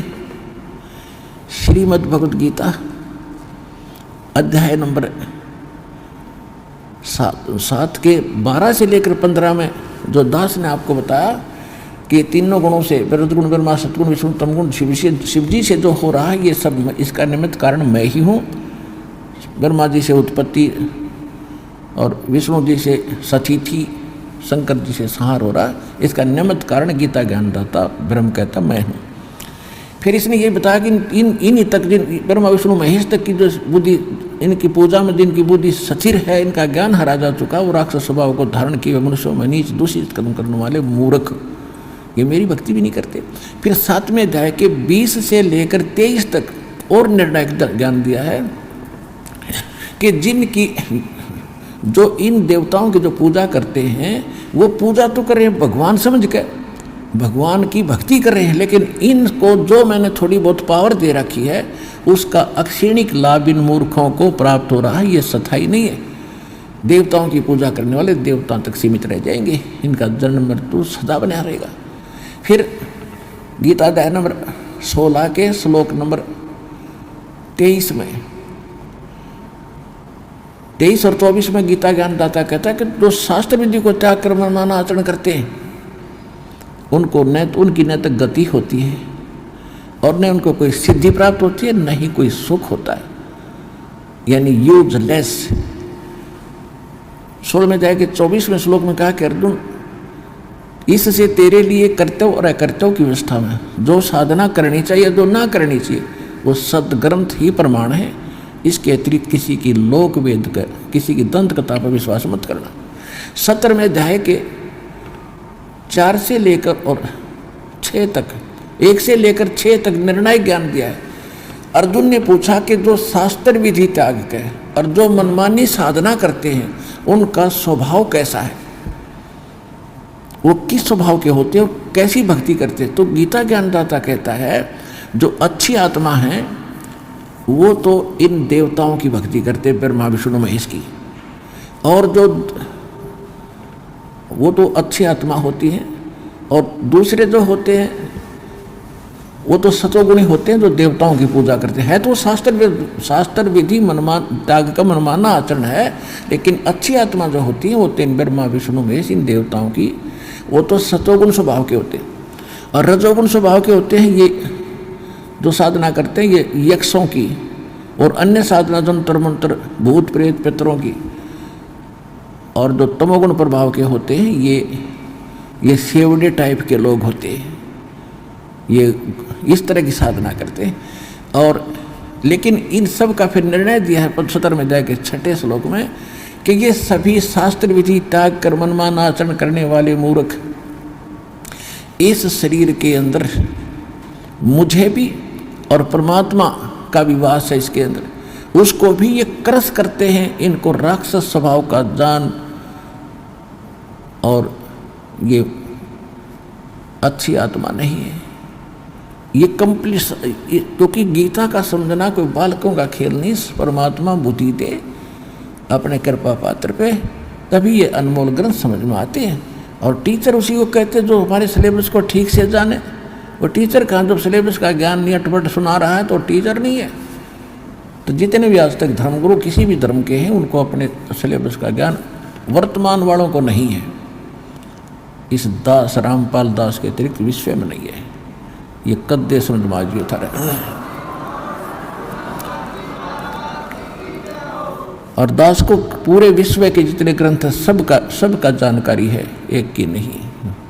क्योंकि हमारा जन्म तो हिंदू धर्म में हुआ, केवल हिंदू धर्म के सदग्रंथ नहीं, पूरे विश्व के जितने भी धर्म ग्रंथ हैं सबकी जानकारी दास को दी है कबीर भगवान ने, उस परमात्मा ने।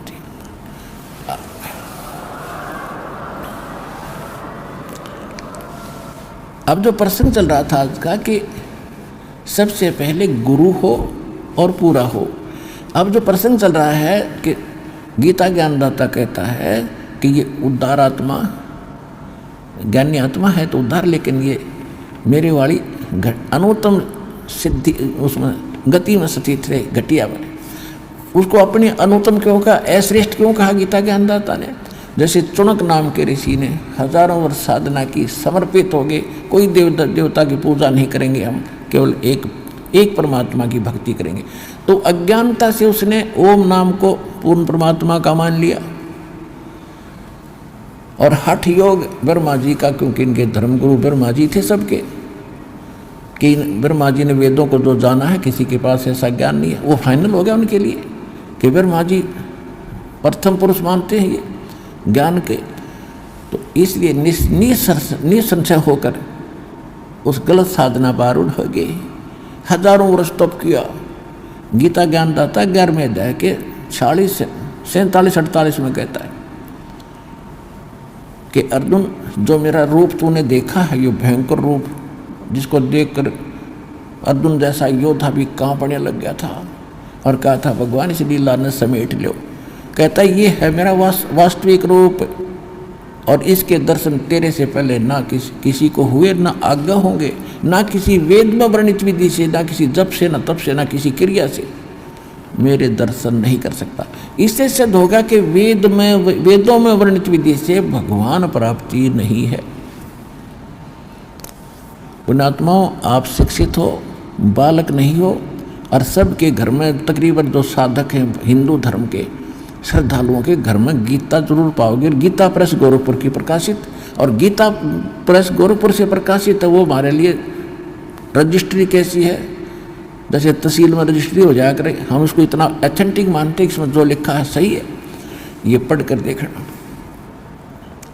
तो इससे सिद्ध हो गया कि वेदों में वर्णित विधि से जो साधना जिन्होंने की भगवान नहीं मिल सकता, तो भगवान उनको मिलना ही नहीं था, उसमें कुछ और उनको ये सिद्धि वगैरह आ गई जिनकी हमने कतई आवश्यकता नहीं थी। इन सिद्धियों के बल से ये महर्षि पा किए। अब चुनक ऋषि ने हजारों वर्ष तपस्या की, भगवान तो इनको मिलना ही नहीं था, मिला ही नहीं। ये एटम बम बन गए, एटम बम सिद्धि के। उधर से एक चक्रवर्ती राजा था मानधाता, पूरी पृथ्वी पर शासन था उसका। और ये राजा लोग दूसरे तीसरे चौथे वर्ष क्या करते हैं, एक अश्वमेघ यज्ञ करते हैं और उसके आधार उसका पूरी पृथ्वी पे घोड़ा घुमा कर आते हैं, जिसके साथ सैकड़ों सैनिक होते हैं। राजा का पर्सनल घोड़ा होता है, हॉर्स, पर्सनल हॉर्स होता है, और उसके गले में एक पट्टी बांध दी जाती है, पंपलेट लटका दिया जाता है कि ये राजा मानधाता चक्रवर्ती का घोड़ा है, और जिसने राजा की पराधीनता स्वीकार ना हो, अन्य छोटे राजा उसके अंतर्गत थे पृथ्वी के, वो इस घोड़े को पकड़ ले और युद्ध के लिए तैयार हो जा। राजा के पास 72 करोड़ सेना है। 72 अक्षौणी, पहले मेजरमेंट अक्षौणियों में होता था, 72 अक्षौणी, एक सीधा सा समझ लो 72 करोड़ समझ कर चलो, 72 करोड़ सेना है। अब जो भी राजा पंपलेट को पढ़ रहा था वो सरेंडर कर देता कि मुझे स्वीकार है, उनसे लिखवा कर लाते थे।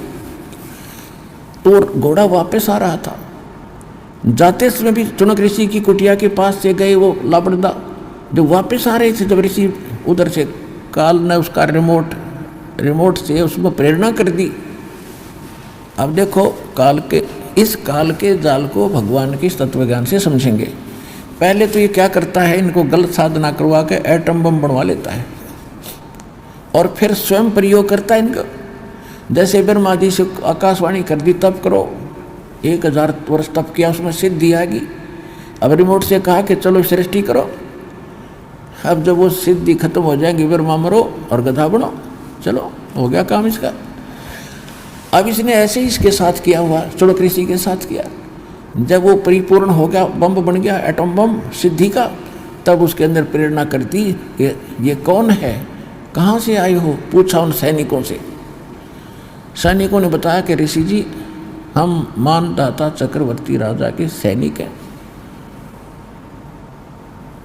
उस ऋषि ने पूछा कि इस घोड़े पर क्यों नहीं बैठा, भाई खाली कैसे है ये, कि राजा का घोड़ा, इस पर बैठ नहीं सकते, इसी गले में क्या लटका रखा है कि इसमें ये लिखा हुआ ऐसे ऐसे। तो ऋषि ने पूछा कि सभी पृथ्वी पर घूमे है, किसी ने घोड़ा नहीं पकड़ा, कि नहीं। और सैनिक होते ही हैं जो मुंह फट, कहने लगे कौन पकड़ा, किसकी माँ ने दूध पिलाया है, जो जाड़ तोड़ दिया उसकी, पता है इसमें लिखा राजा के पास 72 करोड़ सेना है। अब ऋषि, अब काल प्रेरणा, क्योंकि साधना काल की रखी तो काल जैसे काम करेगा वो। तो उसके मन में आई कि इस राजा को सबक सिखाना चाहिए, इसमें अभिमान बहुत हो गया। अब ऋषि भगत का और जगत के साथ क्या संपर्क, अकल के चोर थे ये। अब वो पंगा पा लिया कि घोड़ा भाई मैं पकड़ता हूँ। ऋषि बोले मैंने घोड़ा पकड़ लिया और तुम्हारे राजा का युद्ध स्वीकार कर लिया।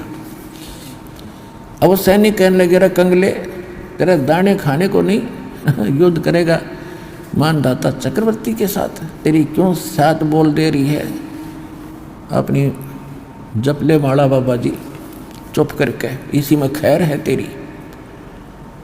अब ऋषि भी पूरा अहंकारी, वो भी काल था पक्का, कहने लगा भाई मैंने जो दौट लिया और घोड़ा बांध लिया, जा बे कर लो तुमने जो करना, कह दे तेरे राजा ने।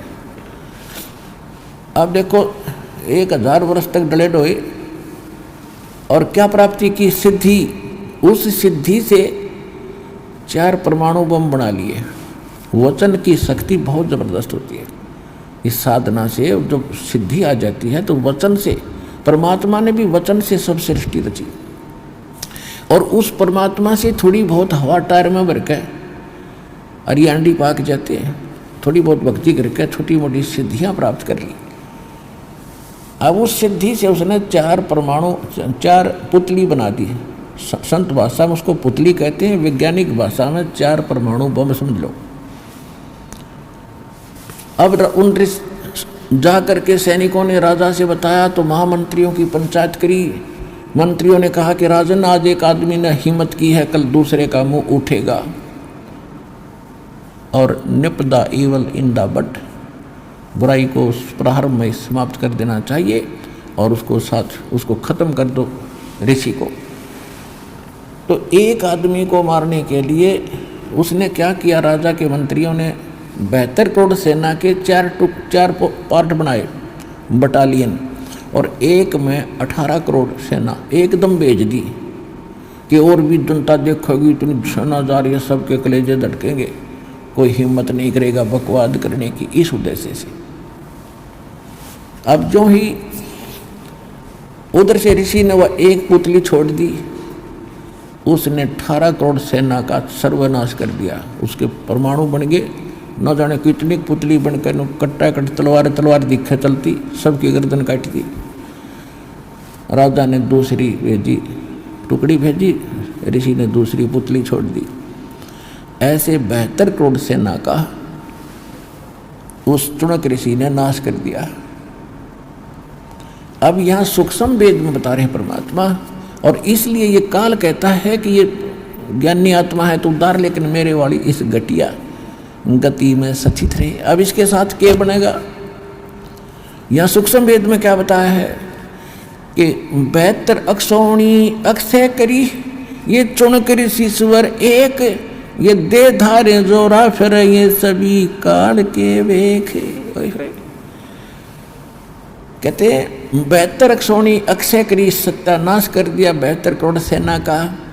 और चुनक ऋषिश्वर एक, यानी चुनक नाम के ऋषिश्वर, ऋषियों में भी श्रेष्ठ ऋषि के ये लक्षण है कि उसने 72 अक्षौणी सेना को खा गया। वो 72 अक्षौणी खा गया, यो चुनक ऋषिश्वर एक, ये दे धारे मोत फिरे, जोरा माने मौत, दे धारे जोरा फिरे ये सभी काल के भेष। कहते ये चलते फिरते ऋषि दिखे तुमने, ये तो चलती फिरती मौत है, मौत। अब किसी ने कुछ थोड़ा सा टोक दिया, जा तेरा नाश होगा, सारी उम्र तक डले डोए, किसी को आशीर्वाद दे के, किसी को बद्दुआ दे के, ये फिर जीव के जीव हो जाते हैं, अपनी उस सिद्धि का नाश कर देते। अब क्या बनेगी इस ऋषि के साथ, इसने ओम नाम का जाप किया, इसके क्योंकि जब तक हम परमेश्वर कबीर साहब की शरण में नहीं आते तब तक हमारे जितने भी पुण्य या पाप या भक्ति कर्म हैं ये अलग अलग से लिखे जाते हैं। तप के कर्म अलग से, जप के कर्म अलग से, पाप अलग से, पुण्य अलग से। तो ये जो इसने ओम नाम का जाप किया, इसके प्रभाव से ये जाएगा ब्रह्मलोक में, वह हजारों युगों तक ये ठाठ करेगा अपनी पूंजी तय ओम नाम की कमाई से। उसके बाद तप से राज होता है, तप से राजमदमानम अर्जुनम तीसरे शुक्र स्वानम, स्वान माने कुत्ता। फिर ये तो वहाँ से नीचे पड़ेगा, ब्रह्मलोक से नीचे डाला जाएगा, उसके बाद ये बनेगा पृथ्वी पर राजा, चुनक ऋषि, उस तप के प्रभाव से। और राजा बने का आपको पता है किसी को बद करते हैं, ये कोई अच्छा काम कर ही नहीं सकते, अपने कुछ कुल के लोगों से अतिरिक्त किसी को कुछ नहीं देते थे, और न जाने कितने जीवों को लूट लूट कर सत्यानाश करते हैं, शिकार खेलते हैं, पता नहीं कितने पाप कमाते हैं। और फिर ये बनेगा कुत्ता, जब राज का भी समय पूरा होगा एक दिन, फिर बनेगा ये ऋषि कुत्ता, और इसके सिर में पड़ेंगे कीड़े। और वो 72 करोड़ जो सेना मारी थी, जीव को चाहे शक्ति तो सिद्धि तो मार दे वचन से, चाहे तलवार से मार दे, एक जैसा पाप है। तो वो चुन चुन कर बदला लेंगे इसके, ऋषि के सिर में कीड़े खाएंगे इसको। तो इसलिए गीता ज्ञानदाता कहता है कि ये मेरी साधना 7वें अध्याय के 18वें श्लोक में कि ये हैं तो उदार व्यक्ति ज्ञानी, लेकिन मेरे वाली उस घटिया साधना में ही लीन रहे, क्योंकि इनका जन्म मरण मिट नहीं सकता। जब तक जन्म मरण का रोग नहीं कटेगा इतने परम शांति नहीं हो सकती। और वो जड़ी इस दास के पास है, इस विश्व में किसी के पास नहीं है।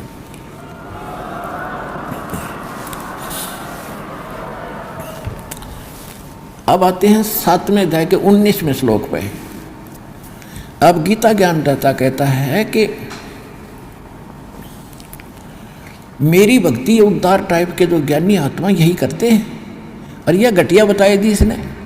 अब 7वें अध्याय के 19वें श्लोक में कहा है कि बहुनाम जन्मानाम अंते, ये ज्ञानवान यानी ज्ञानी आत्मा माम प्रपंच से माम माने मुझे, परपदे माने मेरी पूजा करते हैं, मुझे पूजते हैं। और वासुदेव सर्वमिति स महात्मा सुदुर्लभ। ओए होए, ये बताने वाला महापुरुष बड़ी मुश्किल से मिलेगा। क्या कि वासुदेव सर्वमिति, कि वासुदेव ही सब कुछ है, वही पाप नाशक है, वही मोक्षदायक है, वही सारी सृष्टि के रचने वाला वो पूर्ण परमात्मा है और उसकी भक्ति से पूर्ण मोक्ष होगा। ये बताने वाला संत बड़ी मुश्किल से मिलेगा अर्जुन। वासुदेव सर्वमिति। अब इन्होंने वासुदेव मान रखा श्री कृष्ण जी को। श्री कृष्ण जी के पिता का नाम था वासुदेव, और वेदों में वासुदेव उस पूर्ण परमात्मा की महिमा का नाम है, उसकी उपमात्मक नाम है। वासुदेव उसको कहते हैं जिस भगवान की सबके ऊपर वास हो, सबके ऊपर कंट्रोल हो, ओवरऑल कंट्रोलर, सबका मालिक, वो कुल का मालिक। जैसे ब्रह्मा विष्णु महेश एक एक गुण के मालिक हैं। एक ब्रह्मांड में रजोगुण विभाग के ब्रह्मा जी, सतोगुण विभाग के विष्णु जी, तमोगुण विभाग के शंकर जी। ये केवल तीन लोक के ऊपर मालिक हैं, इस पृथ्वी लोक, पाताल और स्वर्ग लोक पर, बस एक ब्रह्मांड में। और इस ब्रह्मांड में और भी बहुत लोक हैं, तो इनसे अलग 14 लोक और हैं, उनके ऊपर इनका पिता है एक ब्रह्मांड में कंट्रोलर। और ऐसे ऐसे 21 ब्रह्मांड इस ब्रह्म के, तो 21 ब्रह्मांड पर केवल मालिक है ये ब्रह्म सरपुरुष। ये वासुदेव नहीं है, सबके ऊपर मालिक नहीं है। और दूसरे नंबर का अक्षर पुरुष, वो 7 संग ब्रह्मांड का मालिक है ओनली। गीता अध्याय नंबर 15 के श्लोक 16 और 17 में 3 पुरुष बताए हैं, सरपुरुष, अक्षर पुरुष और परम अक्षर पुरुष।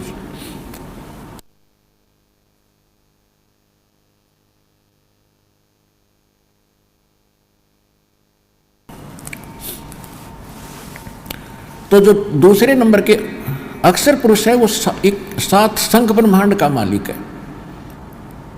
इतना ही वो स्वामी है, सबके ऊपर मालिक नहीं है, वासुदेव नहीं है। और तीसरे नंबर के परम अक्षर ब्रह्म, परम अक्षर पुरुष, सत्य पुरुष, हम उसको संत भाषा में सतपुरुष कहते हैं। उसको हम शब्द स्वरूपी राम कहते हैं, अकाल मूर्त कहते हैं। वो है असंख्य ब्रह्मांड का मालिक, जिसने अक्षर पुरुष और उसके लोकों को उत्पन्न किया, शर पुरुष और इसके लोकों को उत्पन्न करके इनको दिए, और उसके अतिरिक्त भी असंख्य लोक हैं, उन सब का मालिक है, वो है वासुदेव। यजुर्वेद अध्याय नंबर 5 के श्लोक 32 में स्पष्ट कर दिया कि उसी कसी जो परम शांतिदायक, वो कबीर अंगारी हसी, वो पाप नाशक कबीर साहिब है, कबीर देव है। और बमभारी बंधनों के शत्रु से, बंधनों का शत्रु बंदी छोड़ वही है, और वो रित धामा सतलोक में रहता है। तो गीता अध्याय नंबर 7 के श्लोक नंबर 19 में गीता ज्ञानदाता कहता है कि ये बताने वाला कि वासुदेव सर्वमिति स महात्मा सुदुर्लभ है। अब जैसे कितना निर्णायक ज्ञान बता रखा गीता जी में, कि पहले तीसरे बताया कि ये ब्रह्मा विष्णु महेश तक जो सीमित है, इनका ज्ञान हरा चुका, तो मूर्ख बताई दिए। अपनी साधना कहता कि ज्ञानी आत्मा मेरी साधना करते हैं, वो भी बता दिया मेरी साधना भी मेरी भक्ति करते हैं, और उससे प्राप्त होने वाली जो गति वो घटिया है। अब ये कह रहा है कि बहुनाम जन्मानामंत ज्ञानवान माम प्रपदे, कि जो मेरी भक्ति करने वाले ज्ञानी है वो भी किसी बहुत बहुत जन्मों के किसी अंत के जन्म में मेरी भक्ति यानी ब्रह्म साधना करते हैं, नहीं तो नीचे की भक्ति में लगे रहते हैं। जय गणेश देवा, हनुमान चालीसा, व्रतों की कथा कहते इन मुलझे रहते हैं ये लोग। वो किसी अंत के जन्म में कोई ज्ञानी आत्मा मेरी ब्रह्म साधना करता है। और फिर बताया कि वासुदेव की उस पूर्ण अक्षर ब्रह्म की साधना बताने वाला, उसकी भक्ति बताने वाला महात्मा तो बड़ी मुश्किल से मिलेगा। और ये दास है वो आज इस विश्व में उस वासुदेव की साधना बताने वाला।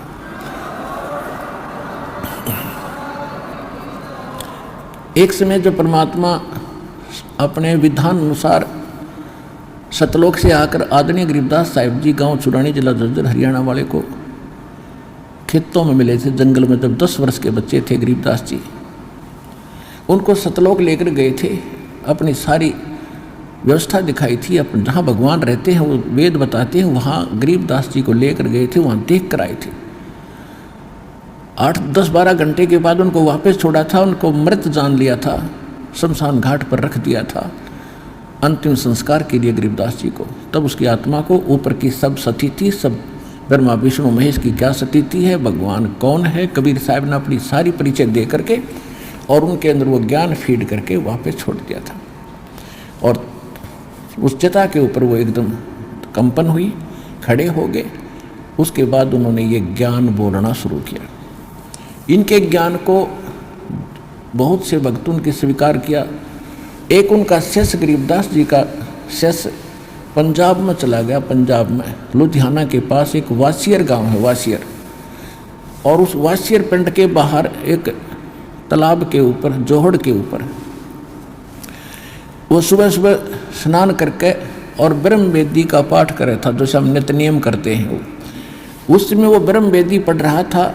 दशा भक्ति बोध में ब्रह्म वेदी गरीबदास जी की वाणी है, उसको सुबह सुबह पढ़ रहा था। शांत वातावरण था, सूर्य उदय होने से कुछ समय पहले ब्रह्म मुहूर्त में उधर से उसी गांव का एक राम राय नाम का सरदार जी, और वो बहुत लैंड लॉर्ड था, 900 बीघा ज़मीन थी उसकी, अच्छा किसान था। लेकिन ये पंजाब के जो भक्त हैं, व्यक्ति हैं, सरदार हैं, ये भगवान की वाणी के बड़े जो है इनकी छूती है इनके हृदय को, ये बड़े इसके ऊपर रुचि रखते हैं। तो जब इन्होंने वो वाणी सुनी उस सरदार जी ने, वो बड़ा प्रभावित हुआ कि भाई ये इतनी गजब की वाणी आत्मा को खींच रही है। तो वो खिंचा हुआ उसके पास चला गया। जब उस भक्त ने अपना पूरा नित्यनेम कर लिया तो उससे कहा कि भक्त, ये किस महापुरुष की वाणी है? गुरु ग्रंथ साहिब में तो हमने कभी पढ़ा नहीं ऐसा। तो उसने बताया जी ये मेरे गुरुदेव की वाणी है। ऐसी वाणी की ऐसी क्या, उन्होंने तो 24,000 वाणी बोल रखी है ऐसी ऐसी, उनका ग्रंथ बना हुआ है कि कहाँ है वो? सरदार जी ने पूछा, राम राय जी ने। उसका उर्फ नाम झुमकरा भी था।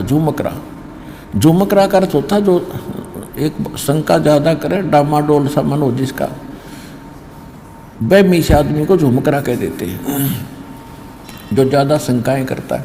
यानी वो भगवान के लिए तरफ रहा था, कभी किसी के पास जाता था, कभी किसी के पास जाता था, इसलिए कहते थे तू चंचल है, कभी किधर झुक जाता है, कभी किधर झुक जाता है। इसलिए उसको गांव में उर्फ नाम से झुमकरा भी जानते थे, झुमकराए। तो उसने उससे पूछा कि पूरा एड्रेस बता मुझे, क्या वो महापुरुष जी अभी तक जीवित हैं? सरदार जी ने पूछा उस भगत से। भगत ने बताया कि हाँ जी वो अभी भी शरीर में है, गांव छुड़ानी जिला। वो जिले जब तक थे जैसा भी था उस स्थान पूरा एड्रेस उसने ले लिया। दर्शनार्थ चल पड़ा कि ऐसे महापुरुष के दर्शन करने चाहिए जो वर्तमान में है, क्योंकि ये संतों के बड़े सेवक हैं पंजाब के सभी व्यक्ति। तो वहाँ से चला जैसे तैसे पैदल गया कि जो भी था साधन,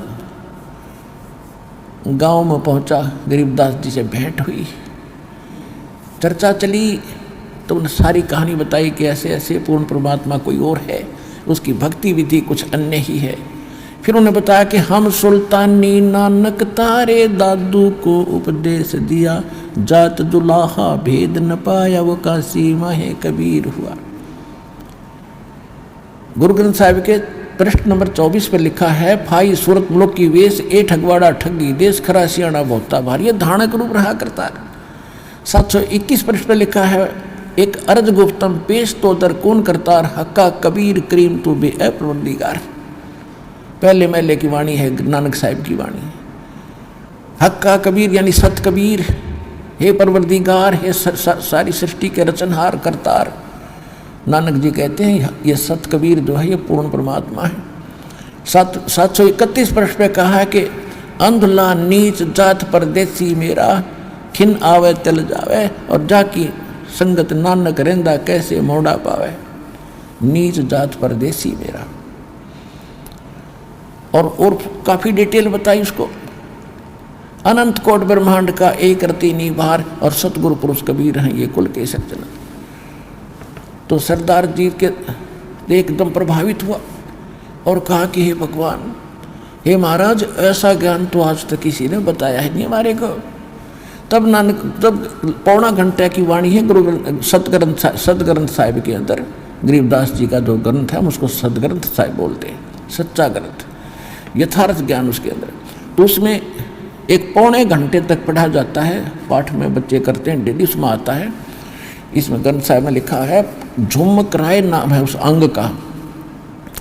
उसमें क्या बोला है कि तत्व भेद कोई ना कह रे झुमकरा, ये पैसे ऊपर नाच सुनो राई झुमकरा, कोटों मध्य कोई नहीं रे झुमकरा, अरबों में कोई गर्क सुनो राई झुमकरा।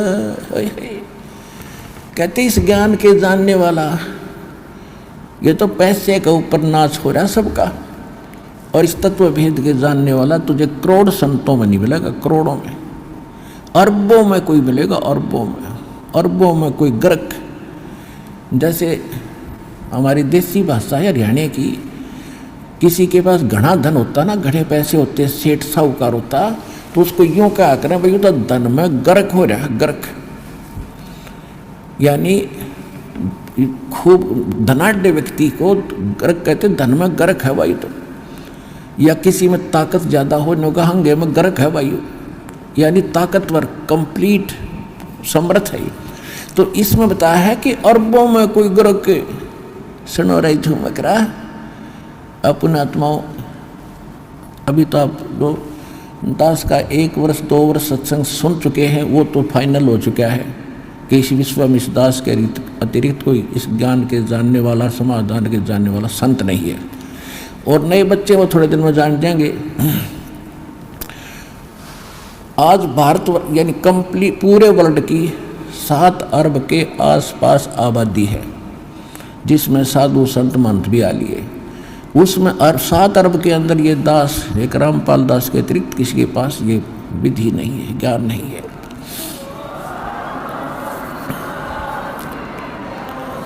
और ये गरीबदास साहिब जी कह रहे हैं कि कोटों मध्य कोई नहीं रहे झुमकरा, करोड़ों में नहीं मिलेगा तुझे, अरबों में कोई गर्क सुनो राई झुमकरा, तत्व भेद कोई ना कह रे झुमकरा, ये पैसे ऊपर नाच सुनो राई झुमकरा।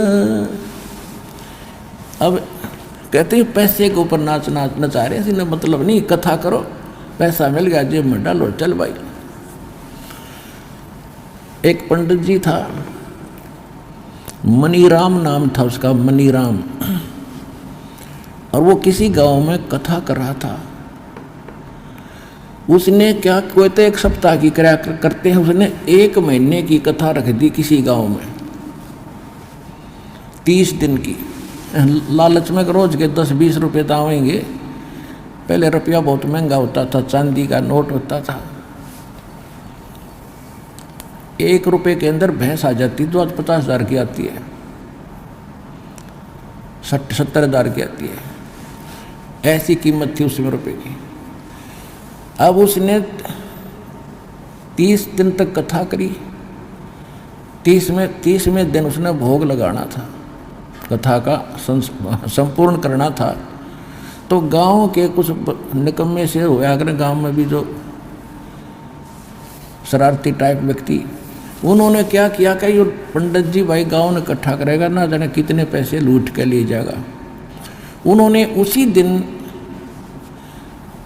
एक नाचने गाने वाली लड़की बुला ली, चंपाकली, दिल्ली से, और उसी दिन जिस दिन भोग पड़ना था उसी दिन बराबर में चिमटा गाड़ दिया। अब उस नाचने वाली तो 2 घंटे में 500 रुपये लेगी, चांदी के 500 रुपये का सारे गाँव ने। और 30 दिन में पंडित जी का आए 30 रुपये, 30 दिन उसने ड्रामा कर 30 रुपये आए, और वह 2 घंटे में लेगी 500 रुपये। तो वो मनीराम ब्राह्मण अपने लेकर 30 रुपये चल पड़ा। उसको ये पता चला कि यहाँ कोई संत रहते हैं, गरीबदास जी।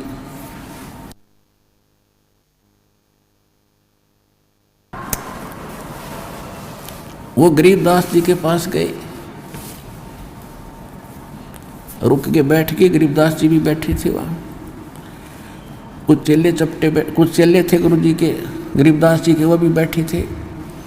ब्राह्मण को आसन दिया कि ब्राह्मण आगे हैं भी आसन दो, अलग से आसन दे दिया, सूचा बैठा दिए। और सुनाओ ब्राह्मण, गरीबदास जी ने पूछा सुनाओ विपर जी कुशल हो? मनीराम जी कहता महाराज क्या कुशल है? कहते कति जनता का तो नाश जा लिया, कर्म धर्म का ज्ञान रहा ना, बिजली गिरी पड़ी है, नाश हो लिया। अन्यू ना बताओ बीमारी के है, कहानी क्या है?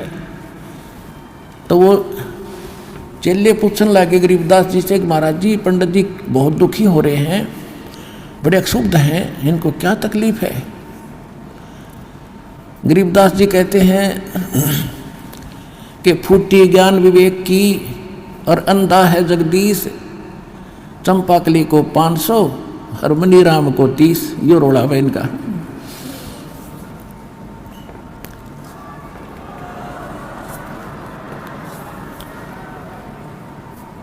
गरीबदास जी कहते हैं जनता का विवेक खत्म हो लिया भाई,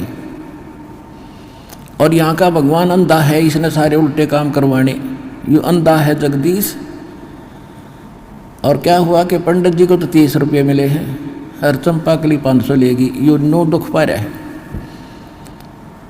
तो परमात्मा ने कहा कि पंडित जी आप उस चंपाकली तक कम को नहीं, तेरा दाव ना लगा इसलिए रो रहा है। आपके पास क्या है जो तू जनता को बांट रहा है, बता दे मुझे। कथा की आपने? हाँ जी कथा की, और 30 रुपये आए 30 दिन में। कथा करने का आप अधिकारी हो? गरीबदास जी ने पूछा। हाँ जी मेरे आदेश दे रखा है मेरे गुरु जी ने। परमात्मा बोल, गरीबदास जी ने कहा कि जिस समय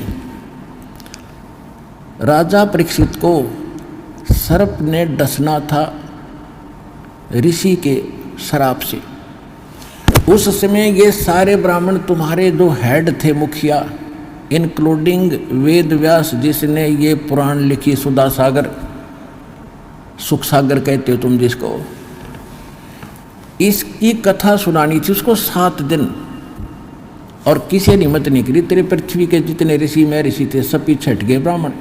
क्यों हट गए? क्योंकि 7वें दिन रिजल्ट आना था उसका। सबको मालूम था कि हम अधिकारी नहीं है, और 7वें दिन पोल पाट जाएगी, ऋषि को कुछ ज्ञान नहीं हुआ तो सब पीछे हट गए, हम अधिकारी नहीं है, हम अधिकारी नहीं है।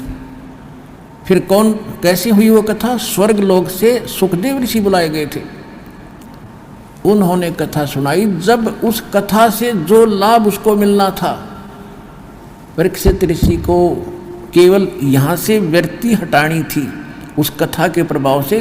वो सर्प ने तो डसना था, उसने मरना भी था, वो ये कर ही नहीं सकते। तो केवल इतना लाभ भी कि यहाँ से व्यक्ति हट गई और स्वर्ग चला गया, क्योंकि उसने यज्ञ धर्म घड़े कर रखे थे। स्वर्ग में जाके फिर वापस आएगा वो तो अलग बात है, कुत्ता भी बनेगा, राजा था वो परीक्षित।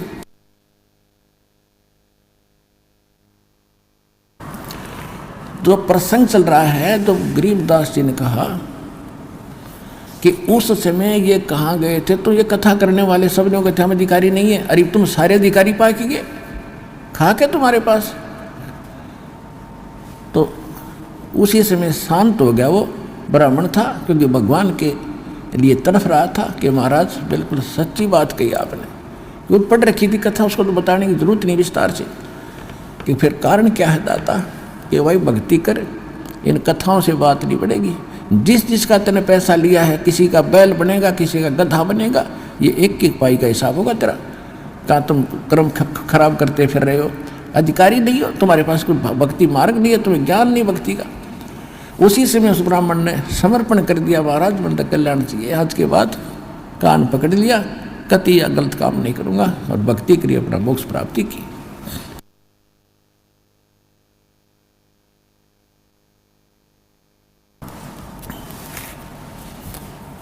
अब क्या बताते हैं, कबीर साहब कहते हैं कि कथनी करनी तज कथनी कथ, अज्ञानी दिन रात और कुकर जो भौंकत फिरे ये सुनी सुनाई बात। एक पंडित जी था, वो क्या कर रहा था कि मैं प्रतिदिन रामायण का पाठ किया करता, कुछ पृष्ठ अपने ही घर पे डेली, उसमें जैसे हम नित्यनेम करते हैं, ठीक है। एक दिन उसको किसी कामवश किसी शहर में जाना पड़ गया और अपने गांव से कुछ दूरी पर दूसरे गांव में स्टेशन था, वहाँ पहुँच गया। उसके साथ एक उसके गांव का और व्यक्ति था। अब जिस स्टेशन पर वो पहुँचा तो गाड़ी रुकी, गाड़ी में ब्राह्मण और उसका साथी चढ़ गए। डब्बा खचाखच भरा था, खड़े थे लोग, कुछ बैठे थे। कुछ गाड़ी चल पड़ी। कुछ देर के बाद ब्राह्मण ने सीट पर बैठे व्यक्तियों से कहा कि मुझे थोड़ा स्थान दे दो। उन्होंने पूछा कि क्या आप बीमार हो? कि नहीं, मैं कथा करता था, प्रतिदिन मैं पाठ किया करता था और आज मैं पाठ करने का समय नहीं मिला, मुझे शीघ्र आना पड़ गया। अब मैं यहाँ बैठकर पाठ करना चाहता हूँ रामायण का। तो धार्मिक लोग होते थे ज़्यादा, उन्होंने कहा भी बहुत अच्छी बात है पंडित जी, आप यहाँ बैठो और हमें भी सुनाना, हम भी सुनेंगे। उनको पूरी सीट दे दी रेल की, ट्रेन की, और नीचे कपड़ा बिछा दिया पंडित जी के, अब सुनाओ। अब वो कथा सुनाने लगा प्यारा प्यारा। उस दिन प्रकरण क्या आ रहा था? भरत का चरित्र।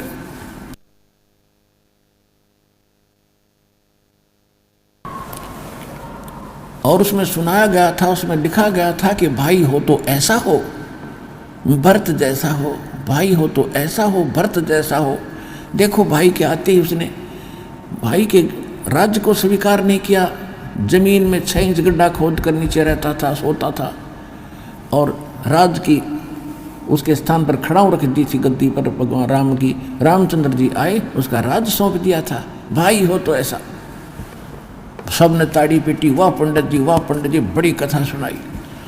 एक भक्त वहाँ बैठा था, कोई व्यक्ति बैठा था, उसने कथा करवानी थी और कल से प्रारंभ करानी थी। उसने को पंडित जी नहीं मिल रहा था। उसने कहा कि पंडित जी बड़ा भाग्योदय हुआ मेरा, मैं तो ब्राह्मण ढूंढ रहा था और कल से हमने कथा शुरू करानी है, हमने सब जगह न्योता दे रखा है, और स्वामी जी आप कथा पर चलो, हमारी कथा कर दो। बोला कल नहीं आ सकता, कल नहीं आ सकता। आग जी क्या और भी कहने लगी जी, जाओ, इसका तो बड़ा काम अड़ा बड़ा बेचारे का, और ब्राह्मण का तो काम में ये होता कथा कर देगा। कि नहीं निकल नहीं जा सकता। भाई कारण तो बताओ क्यों नहीं जा सकते? तो कोई काम है तो हम कर देंगे आपका। उसका साथी था ना, वो बताओ, वो कहने लगा मैं बताऊँ क्या काम है इसको, अब बताओ। पंडित जी ने अपने छोटे भाई पर मुकदमा कर रखा है एक कुरडी के खड्डे पे, यानी 10 गज जगह है, उसके ऊपर अपने भाई पर केस कर रखा है। कल इसकी कोर्ट है, मैं केस तारीख है, हर मैं इसका गवाह हूँ। तो पुण्यात्माओं, खुद तो भाई पर केस कर रहा है 10 फुट जगह पर, और कथा सुना रहा है भरत की कि भाई होता है ऐसा, और आप भाई उस पर केस कर रहे अपने भाई पर एक 10 गज जगह के ऊपर, जिस मडंगा डाला कर उसको कुरडी बोलते हैं। तो यहाँ परमात्मा कहते हैं कि करणी तज कथनी कथ, अज्ञानी दिन रात, और कुत्ते जो भौंकत फिरे ये सुनी सुनाई बात। एक समय एक तोतादर नाम का स्थान है, तोतादर, और वहाँ पर ब्राह्मणों का ये भंडारा था, सम्मेलन था। और उधर से परमेश्वर कबीर जी के गुरु जी थे रामानंद ब्राह्मण, और परमेश्वर धानक जुलाहे, और रामानंद उनके वैसे तो मुंह बोले तो गुरु जी थे, लेकिन उनको पता चल चुका था ये परमात्मा है। लेकिन परमात्मा के आदेश अनुसार वो केवल भूमिका कर रहे थे गुरु की। अब उन ब्राह्मणों ने तोतादेर में जो समागम था, सभी ब्राह्मण बुलाए थे। तो रामानंद जी तो बहुत पहुँचे हुए माने जाते थे, उसको आमंत्रित करना अनिवार्य था, वो तो आमंत्रित कर दिए। तो गरीब जहाँ भी रामानंद जी उसके पास बाद जाते थे, कबीर साहब के मिलने के बाद, वो परमेश्वर को साथ ले जाते थे। अब सत्संग चल रहा था, परमात्मा बैठे थे, कबीर साहब भी बैठ के, रामानंद जी अपना बैठ गए। कबीर साहब श्रोताओं में बैठ गए, रामानंद जी उन ब्राह्मणों की स्टेज पर बैठ गए। उसमें क्या कथा सुना रहे थे वो ब्राह्मण लोग कि भी भाव हो तो भीलनी जैसी, भक्ति हो तो भीलनी जैसी। देखो श्री राम ने उस शूद्र के झूठे बेर खाई, चाक चाक के वो सुन दिला रही दे रही थी, और भगवान खा रहे थे, रुचि रुचि खा रहे थे। भाव भक्ति हो तो ऐसी हो, भगत हो तो ऐसा हो। और रामचंद्र जैसे भगवान और गुरु हों जैसे कभी छुआछात नहीं किया। अब सत्संग समापन हुआ, उन्होंने पता लग गया ब्राह्मणों को कि रामानंद जी के साथ कबीर जी आए हैं, ये शूद्र है, बता दिया किसी ने। तो ब्राह्मणों ने क्या किया, ब्राह्मणों का यानी ब्राह्मणों का भंडारा न्यारा शुरू कर दिया अलग से, और अन्य जो वो बाहर के आए हैं वो अलग खाना खा ले, अलग खाएंगे। जो ब्राह्मणों का यानी पंडितों के लिए जो भोजनालय था उसमें प्रवेश के लिए कंडीशन लगा दी कि जो चारों वेदों का एक एक मंत्र सुना देगा,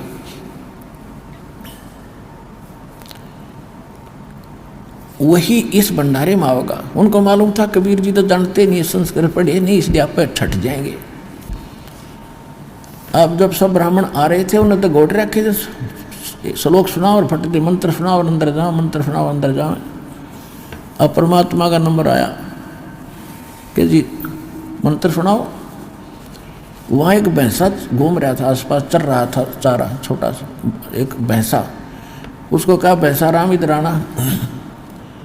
परमात्मा ने ऐसे किया, भैंसा राम, वो ऐसे देखा कि आजा। वो आगे खड़ा होगा परमात्मा कबीर जी के पास कि पंडित जियों को वेद मंत्र सुना, कर पे हाथ मार दिया कमर पे। अब जोटा लग गया सुनान, कबीर अंगारी असी बम्भारी असी स्वर ज्योतिष रत धामा असी। उन चारों मंत्रों के एक एक वेद, चारों वेदों एक एक मंत्र सुना दिया और सब हैरान। जोटा बोला, परमात्मा बोले जा जोटा राम ब्राह्मणा के भंडारे में खा ले रोटी, मैं तो वहीं खा लूंगा भाई। जाओ और खा रहे हैं।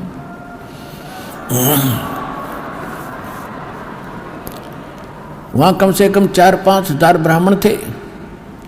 परमात्मा ने 2 घंटे सत्संग किया वहाँ पर खड़ा होकर।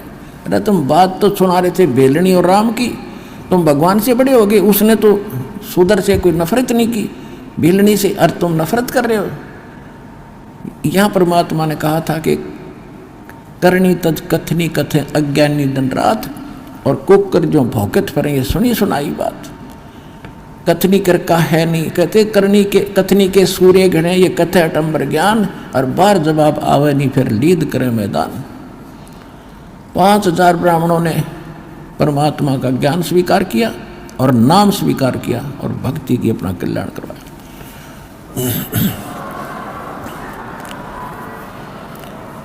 तो पुण्यात्माओं, ये परमात्मा हमारे लिए भटक रहे हैं, हमारे पिता हैं।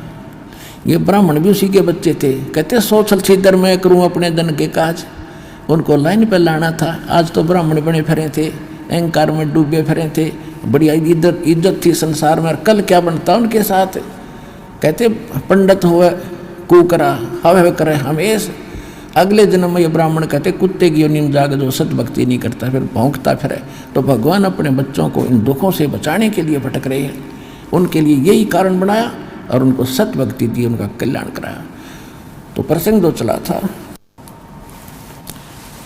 परमात्मा प्राप्ति के लिए सबसे पहले प्रथम कड़ी है गुरु, और गुरु हो कंप्लीट, उसके पास कंप्लीट स्पिरिचुअल नॉलेज हो और कंप्लीट मेथड ऑफ वर्शिप हो।